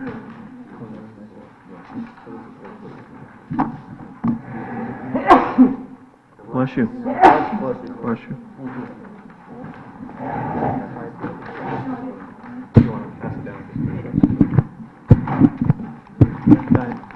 Yes, Commissioner Camillo. Thanks very much, Mr. Chairman. Question for you, and I don't know if this is better for Mr. Jobs, I should have asked earlier, but can you talk a little bit about the relationship between the structure and any sidewalks and, pedestrian amenities that are in the, is that your bailiwick? Maybe it would be better for Mr. Jobs, but maybe I'll let that pass, but I'm trying to understand how, if we are kind of changing what this will be in the neighborhood, how that's going to connect, and do you have any can you talk a little bit about how the building interacts with, people who aren't in cars? Yeah, absolutely. Sure, please do. We'd be working together, obviously. I would probably defer the primary sidewalk questions to Mr. Jobs, but obviously the building itself, as far as striping, connectivity, safety of the pedestrians passing through the property, I'm guessing they'd probably have, some crosswalk striping, just for folks to be able to safely get back to their cars. Well, I didn't see any. And I was going to ask the question, and I'm glad that Commissioner Kennelly brought it up. And I just didn't see any walkways in the parking lot, or, for example, from the sidewalks coming, into the development. I may have missed them, but if there is a one that has them, I'd like to see it. Walt Jobst. The main entrance to the building is in this area here on the west face with the porte cochere. We have a walk that parallels the edge of the pavement, 2 handicap ramps, another walk down the... What map is that you're looking at? That is the layout plan. So that's It's the... also on the engineering plan. Okay, I'm looking at the layout plan. This is the one that's dated 12/2/14 per code comments? Right. So that curb on the drive entrance here, this one? Right. This one here, That one connects there. with the sidewalk here? Connects with that sidewalk. Okay. And then, do you propose to have a crosswalk connecting the sidewalk to the front entrance there? Across the parking Here? lot? Yeah. Yeah, we can certainly stripe that. Right, and then, so someone parking in the parking lot on the large area of the parking lot, yeah, over in there, and there just doesn't seem to be any striping or any designation for pedestrians at all. No, there isn't. Yeah. There's also no walkways. Typical parking lot where you walk through the lot. But here's the thing, Mr. Jobs, I'm sorry. But under 28.11.5 of our regulations, pedestrian amenities, it says pedestrian walks shall be provided to facilitate safe passage. Such pedestrian walks shall be visually delineated utilizing differentiated paving materials or pavement markings. So we used to have a commissioner on here who once used to yell at the very powerful people at the Fairfield Club about where they should put their pavers, and he's now departed. But I don't quite have that level of sass, but I would say that to see a design like this with a 125 space lot, it does seem that there ought to be a clear design for folks, especially some people who may be in distress. If you're going to be doing the kind of work that's going to be done on Black Rock Turnpike, described by that doctor with 3 patients an hour, if you're going to have people coming in with broken wrists and things like this, they may not be paying attention, and it seems like this should be already in your plan. You know what I'm saying? In terms of if you're laying out a parking lot, there ought to be some, this is in our regs, it's under 28.11.5. We will certainly look into to doing something on that and see what we can come up with. On a bike rack. She's right, it's in our regulations. Well, I mean... It's in our regulations. What? Bike rack is in our regulations. There's no bike rack either. There's no provision for bike racks. Is That's also correct. Yeah. So, just when you go back and you look at that, just take a look at the regulations regarding pedestrian and bike racks. Thank you. Any other Is there anything questions? else architecturally? One more. Sorry? First, I want to say I congratulate you on what I, at least from my perspective, is a far superior building aesthetically to what we saw last time. Thank you. Right off the bat. I just wondered if you could briefly, for me, just talk about what, if anything, were inspiration in the area for your decision on some of these choices. Obviously, economics and keeping the thing reasonable for a client is critical in a commercial building. But just, what did you look at in our neighborhood or somewhere in the locale to give a sense of why this was a particular design you thought was appropriate? I mean, do you see what I'm saying? Just some architect's rationale. I mean, my Dunkin' Donuts has a dormer on it, that kind of thing. But what were you looking at? Well, I can say I didn't necessarily look across the street. Right. Good start. Don't use that. I did continue up, however, and go up the hill into the neighborhood, the residential neighborhood, and did realize that it was a very kind of colonial vernacular. Exactly. Darker typically on the roof and kind of a striation of levels. I didn't want to have, kind of similar to the previous application or in any of kind of the big box theories where you just have one siding from bottom to top. Create a little bit of variation, a little bit of visual interest, using, although a man-made item, the cultured stone has the look to evoke of, New England stone walls, the idea of just varied materials, and in the color, that's a very colonial type color, that blue, and the classic white, so just the ideas of trying to keep it, certainly not a cookie cutter type building, and certainly not a house, but a larger building that, evokes that style and kind of fits to the neighborhood.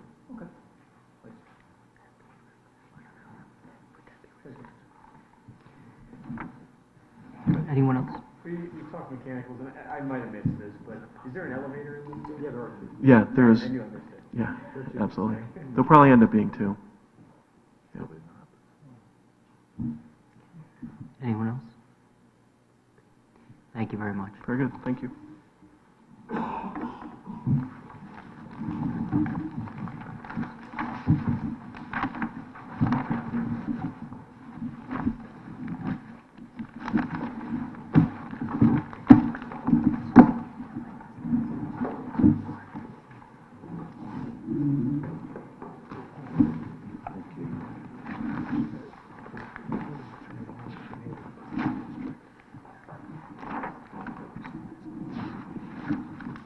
Good evening, Mike Galante, Frederick Clark Associates, located here in town.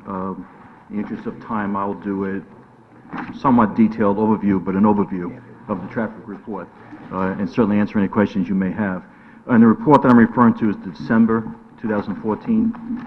As you know, or may know, we've been looking at this property for quite some time. We've prepared many reports, but this is the report that matches this application as far as the 25,000 square feet of medical space.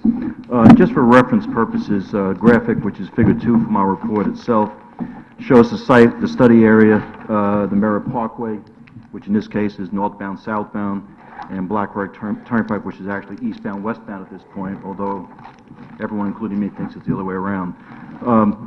Our traffic study focused on this entire interchange. It has 4 traffic signals.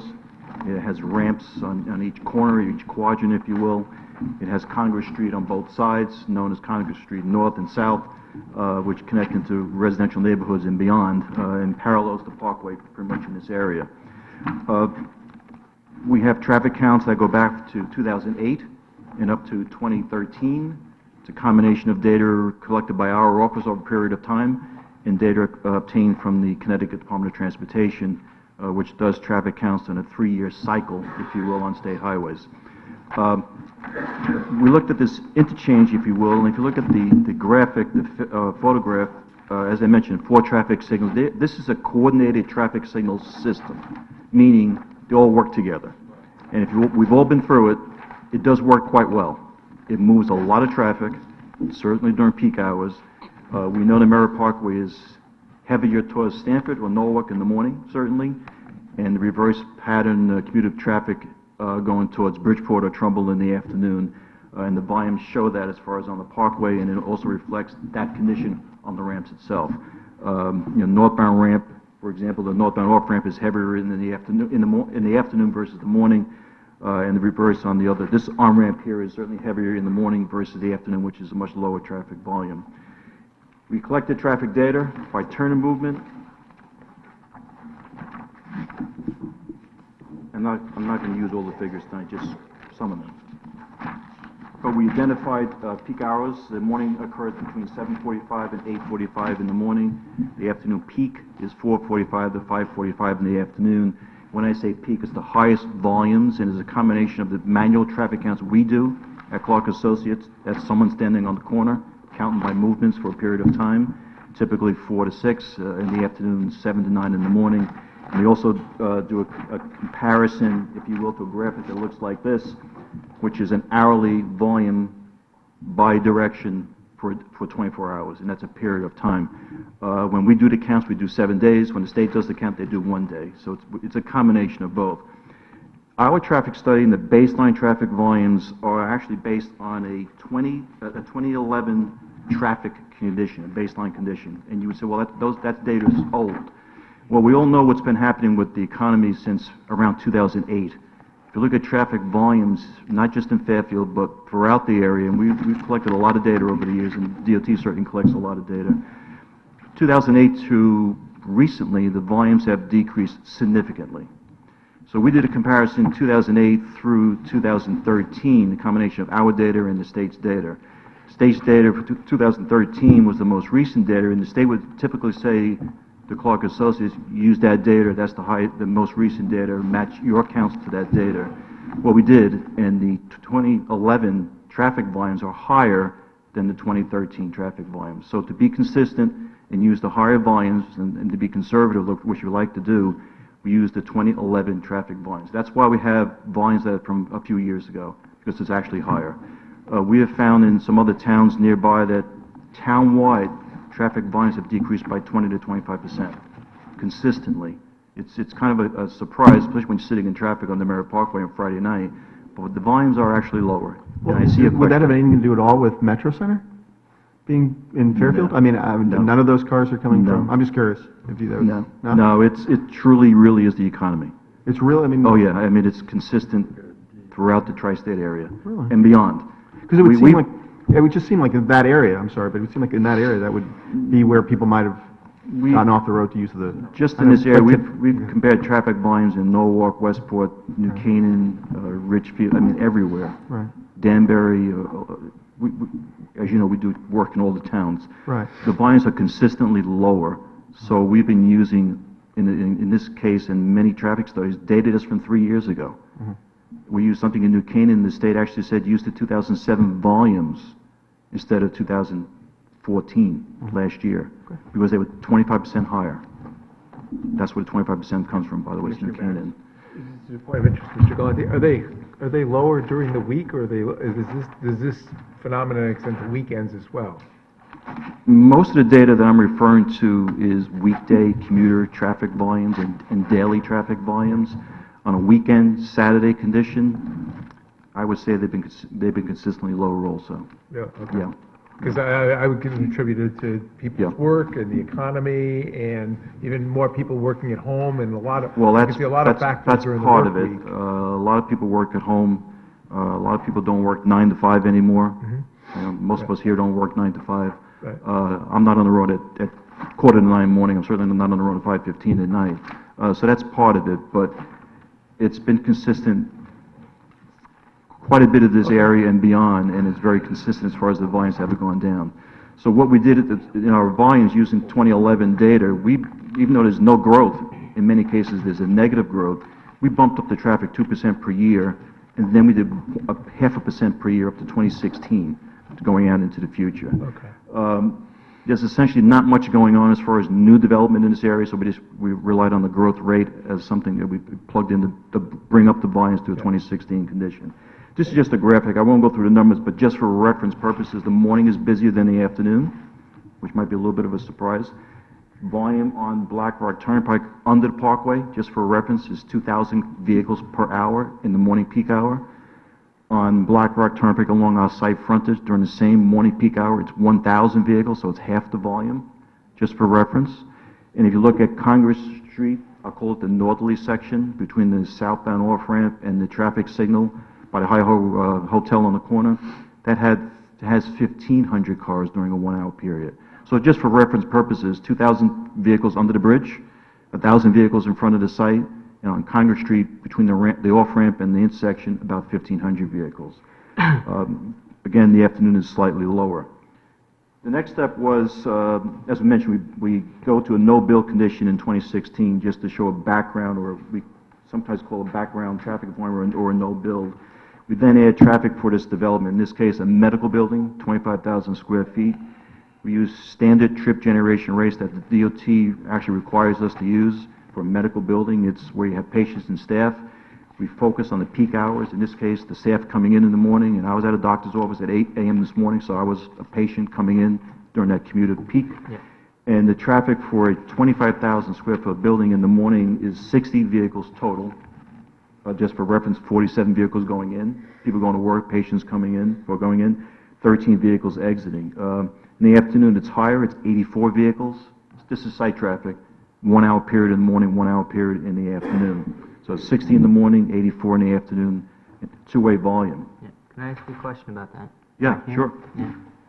So how do you estimate for vehicle trips when even the applicant doesn't want to, sketch out proposed interior of the building because they don't know what's going to go in there? How do you predict how many cars are going to come in and out? I don't understand that. We look at a condition, in this case, a medical building, run by whoever, for the moment, we don't know who it might be. Some number of doctors, some number of patients, some staff level. These volumes are based on actual traffic counts that traffic engineers do throughout the country. And it's put together in charts and tables, and we come up with a trip generation rate of vehicles per 1,000 square feet. Mm-hmm. And it certainly has a range. We do for shopping centers, as you know, we do for residential, number of units. If it was an assisted living, we do per bed, for example. Mm-hmm. We look at this as, in any development, it could be somebody else five years from now. We talk about a retail store. It could be a shoe store today, it can be a clothing store 5 years from now because the lease changes. Yeah. So we try to look at, I hate to say it, but the crystal ball as a big picture as far as traffic generation for a medical building. Is it somewhat generic? Yes, it is. So the numbers are the same in your projections, whether it's an urgent care facility as opposed to a brick walk style doctor's offices? Well, we've counted that too. Do you know what I mean? Yeah, if this was purely urgent care facility, as we discussed, or someone else discussed a little while ago, we probably will look at different numbers, but this, at 25,000 square feet, I can't imagine it would be 25,000 square feet of urgent care. Yeah, It just wouldn't be. I'm just throwing it out there in terms Yeah. of like... No, it's a fair question. Discussion, right? I mean, Yeah. there have to be differences between different types of medical office buildings, Yeah. right? Well, I can tell you the one difference that we've come across, and we're doing medical buildings throughout the state. It was banks years ago, it's medical buildings now. And not to be funny, Drive-through, they're going to have now shots on the window, right? well, depending on our insurance, right? Yeah. But what we have found is if there's a large center for eye care, and I've been experiencing that a lot lately with eye care, they generate more parking demand. If there's a large eye care facility, eye doctors doing different types of procedures in there. Because the patient, and I notice firsthand now, I guess I'm an expert, you go to the eye doctor, you can be there for 2.5 hours. I noticed you're not wearing glasses. I can't see you either, to be honest. I wish that you looked good tonight, but I can't see. No, I've had some real issues in surgeries, so I really am an expert on this. But it's a different animal, if you will, as far as parking generation and traffic generation. Most facilities don't have, they wouldn't have 25,000 square feet of eye care facilities, just a different condition. And that's what we've done, not just us, but another firm we work with, 20 to 25 facilities where we actually went back and looked. And the eye care facility is the one that's the only thing that's really different. We're also finding that the parking demand in medical buildings is a lot lower than a lot of towns have on their regulations. A lot lower, which shows you how things are changing. And years ago, it was a little bit higher, so it's changing. So we're using, I hate to call it a generic number, but it's a generic number as far as traffic generation for this type of use. Yeah. Commissioner Barron. Yes, I sir. don't know, maybe, you're saying you're using the medical dental office building. What is code number 720 there on that chart? Does that identify? That's a medical building or a dental facility. So it's That's patients generic. and staff. That's a category that we use in the ITE trip generation handbook. That is the category medical dental office building. It's not some subcategory like maybe Mr. Wagner was acting about, some other characteristic. No, if you go, I should bring the book some night and show you. Like, I know with apartment buildings, there's different, Yeah, based on different but if you have office sizes. space, you have a corporate use, a single use, you have a general office, you have a medical office, and there are probably a couple others, but not many more. If you were in residential, you'd have townhouse, condominium, high-rise, low-rise, mid-rise, Yeah. single-family detached, as Yeah. we all know. I'm familiar with All those, yeah. different categories. So, yeah, this falls into the category of what's called medical/dental office.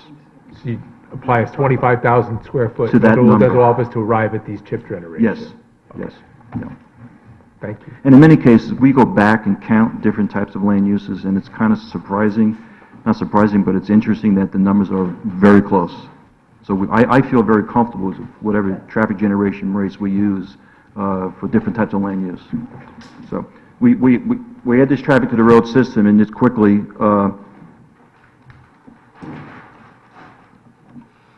we distribute the traffic onto the road system, and in this case, general big numbers, we have 40% of the traffic used in the parkway, and if you go to Connecticut DOT for review, they want you to put as much as 50% on the ramps to show a worst case on how the ramps will operate. In this case, we use 40%. The reference before, I have 10% going to the west or north on Black Rock Turnpike, because the population is certainly much lower in that direction. I have the 40% coming from Black Rock Turnpike, this part of the town, if you will. Then I have 5% on Congress Street in each direction. And I distribute that 60 to 80 vehicles to the roadway system, and we do an analysis of before and after.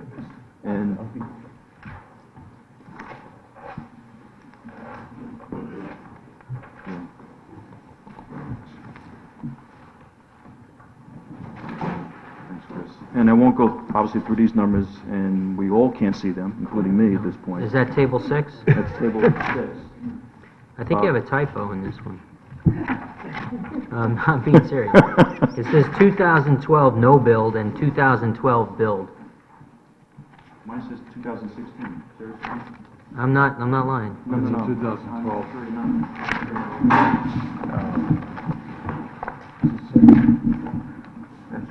Mine says 2012. Yeah. It's table 6. Table 6. So it's about, that's interesting, but it really should be 2016. Yeah, Which well, would have, I figured. fortunately, I have it. Yeah, I'm not quite sure how you have it and I don't. I don't know if it's a different, At the top, it says 2016. Yeah. future conditions. But yeah, these say, I can't believe I read that, but. yeah, I did. Can't believe you saw it. It's in front of page 24, Mark. If you look at page 24. And yeah, the purpose of this table, as we know, is it's analysis of each of the intersections. In this case, If there's anything else that's different between what this got there. In this case, each of the signalized intersections, and of course the proposed driveway, and also the high-ho driveways across the street. Generally speaking, the levels of service remain acceptable throughout the analysis. I'll point out one that changes during the morning peak hour, which is the Congress Street, let's call it where the northbound off-ramp is, if you will, and the on-ramp northbound, that intersection there. That overall in the morning changes from a level of service C to D, but the overall change in delay, which is really important, is 2.8 seconds. So it's a change in category already. It's right at the edge of C to D. Do you have 2016 or 12 there? Which does yours say? Commissioner Kennelly, does yours say 2012 at the header? Yeah, it says 2016 at the header, but at the top of the tables it says 2012, which is different than that, so we just can't compare. I think it would be good maybe for the next meeting, just to clarify just that the numbers and the letters we have in here are accurate. Well, because if I'm going to I check may, mine. And I don't mean to cause a problem if there isn't any, but in my book, there is also a deterioration in level of service on an overall basis for 3 different categories, not just one. That would be the State Route 58 at Congress, the second block, right? Yep. That deteriorates to, that's the one you're talking about.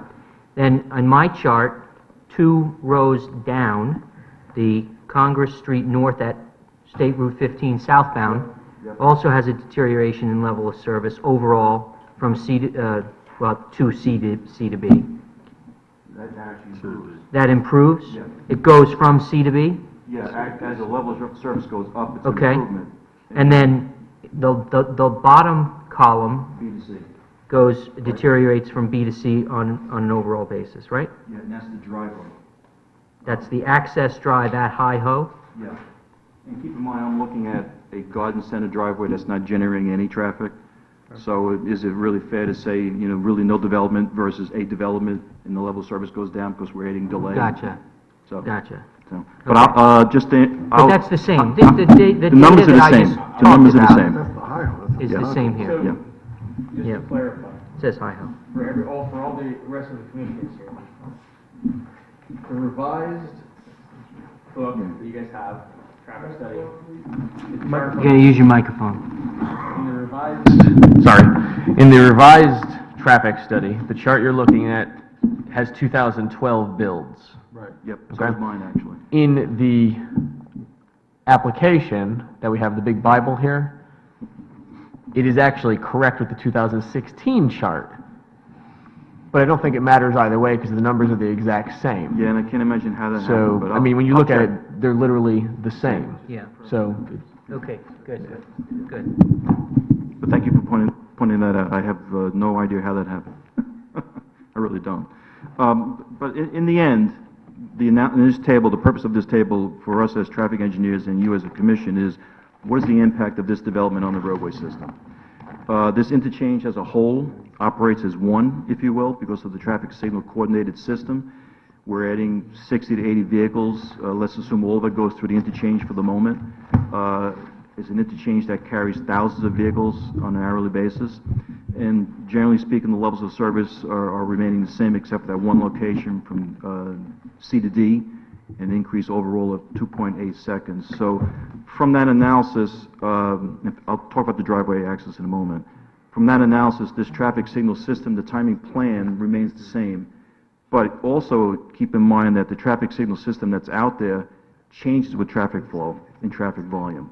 There are detectors in the pavement that monitor the traffic signal timing, and it's different at different times of the day.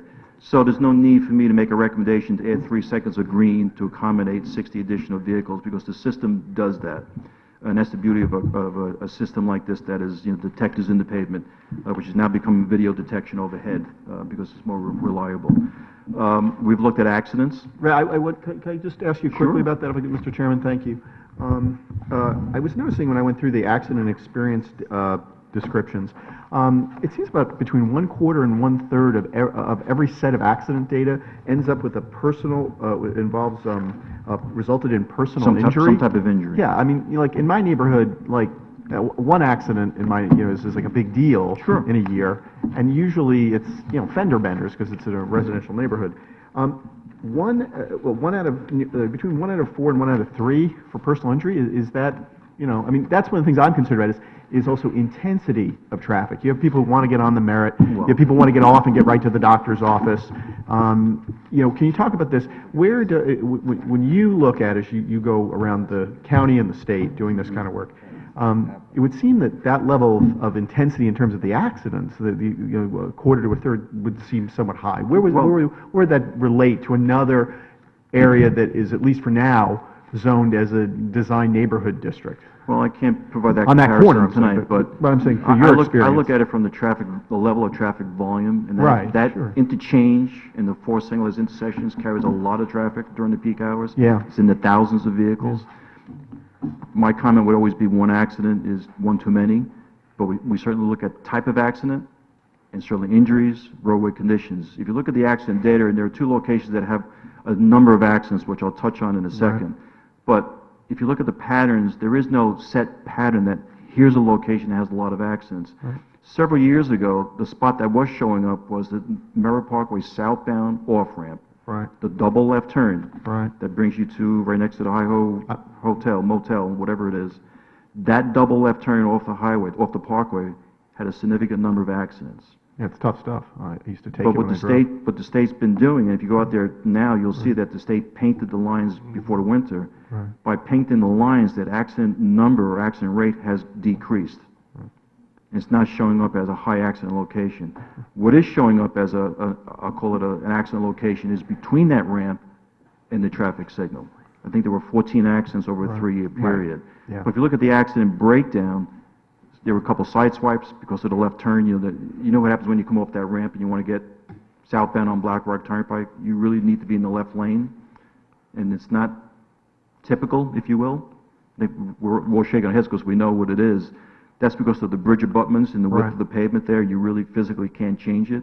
No. But by maintaining the pavement markings on that section of Congress Street, that's actually helping that situation. But there were a number of accidents in that stretch of road that's maybe 400 feet long at most.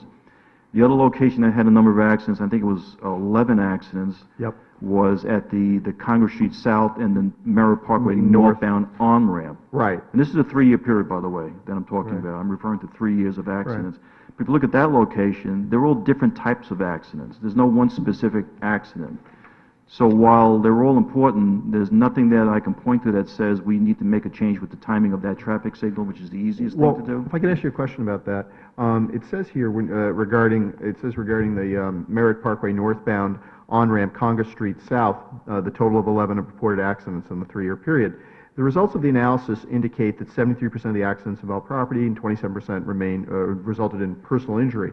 So that more than a quarter figure holds up. And you pick to really slam somebody to take them to the hospital or whatever. And who knows how serious that is. But my question is it says here actually that it was found that 46%, about half of the accidents involved collisions between vehicles turning in opposite directions. And only a quarter, about 27%, were involved in rear-end collisions. So it does seem like that is the predominant thing, these accidents in which there's turning involvement in that particular area. It's pretty, 1 out of 2 there is the case. It's not a mix. Would that be a fair analysis, actually? Yeah. I'm looking at your data that you collected. Yeah, well, it's our data. Right, no, I don't remember the details exactly. No, I understand. But the turning movements at that intersection are controlled with arrows. Right. The coming onto the parkway, the arrow that goes northbound on the parkway. That lane, when it was originally put in many years ago by the state, when they redid the whole interchange, that was a left turn lane only. And I actually called the state and said, you really should change it to through and left, because you're coming off a double left from the parkway southbound, double left onto Black Rock Turnpike, and then you're caught in a lane that's going to put you back on the parkway. Right. And that's not where that person's going. So they made the change, but they do have the left turn arrow. I think it's an advanced there that pulls you through the intersection. There is no advanced arrow, let's call it northbound or westbound on Black Rock Turnpike, which probably would address the concern you're referring to. Because coming off of Congress Street south, looking at the Parkway on-ramp, there's no one opposing you. Right. So that left turn there's no conflict. Right. So the conflict that you're referring to that's related to those accidents is likely northbound going onto Congress Street, going towards, up the hill into Greenfield Right. Hill. Right, more into Yeah. the community. Yeah, Okay, thanks. yeah, okay. I'll just touch on the driveway, because we talked about that at length before. The location of the driveway that's been placed by Walt Jokes on the site plan itself is placed to maximize site distance. And in this case, by moving it 10 or 20 feet to the north, let's say, it's not only the hump in the road that changes your sight line, but it's the curvature of Black Rock Turnpike going towards Easton, towards the reservoirs. As you go up a little bit more, you go into that curve a little bit more, and you lose your sight line. And that was one of the reasons why we couldn't move it. And we would move the driveway if it made sense. In this case, we spent a lot of time and a lot of years actually looking at this with different types of development. That's the best place. And we're also aligned with the Hi-Ho driveway across the street. And then with the alignment of that and the width of the widening of the road to provide, I'll call it a bypass lane, because that's really what it is. It just made sense to locate it there to give us a sight line actually under the Parkway overpass and then up around the curve towards the reservoirs. If I may. Yeah, I agree with you. So essentially your conclusion is, if you're going to do this kind of a development in this way, this is the place for the driveway? Yes. Because There's no spoiler doubt. alert, I think we're going to see somebody else who's going to start talking about the internal circulation next meeting, but we'll see. Fine. So, but my point is that to you, in your professional opinion, this is where we want to be. Yes. If we're going to approve this, we want the driveway there. Yeah. You won't come back to us, or the applicant won't come back and say, zippity-doo-dah, let's move it, now that you figured out that the truck can't go No, around no, some and- turn or something. Yeah. This is critical. Yeah, and they To were make just- this development work as they're designed, got to have that driveway there. That's the location. Okay. There's no doubt in my mind. And this discussion of the driveway location for the last application and maybe one before that, this is where the state said it should be. They agreed with us. And then Walt, I wasn't around for the meetings because I was laid up. The town engineer agreed as far as the alignment of Black Rock Turnpike to accommodate the left turn going into the site itself and the placement of that driveway. So But it's crucial, of course, to have it there, like we said before with Mr. Jobs, and I think you also backed him up on this, that if you don't have it there, you clearly lose significant sight line. True. Because of this business about the little hump there, which, you don't just drop off 60, you drop off maybe Yeah. 150, 175 feet in terms of your... But it's not only the hump- Which is it's not the number of seconds. it's not only the hump on the road, it's the Right. curvature of Black Rock Right. Turnpike going to the west. In this case, some people might say to the north. Okay? Commissioner Barrett. Yeah, and Mr. Carney, too, in your letter, to confirm, you suggest that the site access drive should provide a stop sign, a stop bar, and a double yellow center line. Is that going to be reflected on the plans? They're going to have all of those things? The on answer is yes. access drive? And it'll be, as far as looking at crosswalks and walkways and trees and so on. Yeah. Between now and the next meeting, whatever that is, we'll look at that. Absolutely. If you look Yeah. at that, could you please submit the plans more than that day or the day before, and give the commission time to look at them? Thanks. It's just, yeah, it's a request. Okay. Fair enough. Yeah. Yes. Thank you. Commissioner Corcoran. I'm concerned about the hockey stick driveway that's being reserved for future development. That's going to change the load on this driveway, isn't it? For At some point? serving the back property, sure it would. Yeah, But that would be the subject of a future application. yeah, Okay. If one, if one comes. We're being asked to change the zone now. You know, it's a subject for a future application. You need to use the microphone. We're being asked to change the zone now on that property, even though if it's for a future application. I don't understand why we have to do that. Well, we're not changing the back, we are changing that That 40-foot one- strip that on one the front, area, but right. that's correct. But when the back is going to remain residence AAA. Why does that little part of excuse me, why does that little part of Lot B have to be changed now? Because that would accommodate any potential future use of the driveway from the medical office building into the hockey stick area. Because you can't access, But it's future use. well, it's a potential future use, correct? Ultimately, Counselor, you're not here to advise us what we're supposed to do overall. You're here about one application. It's up to us to decide whether you act in our legislative capacity to make a zone change, that it's appropriate for the area. That's what we have to do. I mean, Right. ultimately, legally, that's what we have to do. Your job, though, is to tell us what's good about this application, but we have, Right, you know. and to advocate that it is consistent with your comprehensive plan, which is your zone map and your regs, and your POCD, and And it's I not won't resulting make in a you- public health safety issue. And I won't ask you to sum up in 3 minutes, okay? Because I was in court with 2.5 hours of oral argument this afternoon, so I don't think I could sum up in 3 minutes. I know how We're not gonna difficult give you that 2.5 can be. hours. Okay, I did. It was fun, But it was fun. I will say that is a question. Mm-hmm. Because in the context of our legislative capacity in effecting a zone change, we are required to find that the change is warranted and that it is consistent with the master plan, and there are a number of considerations.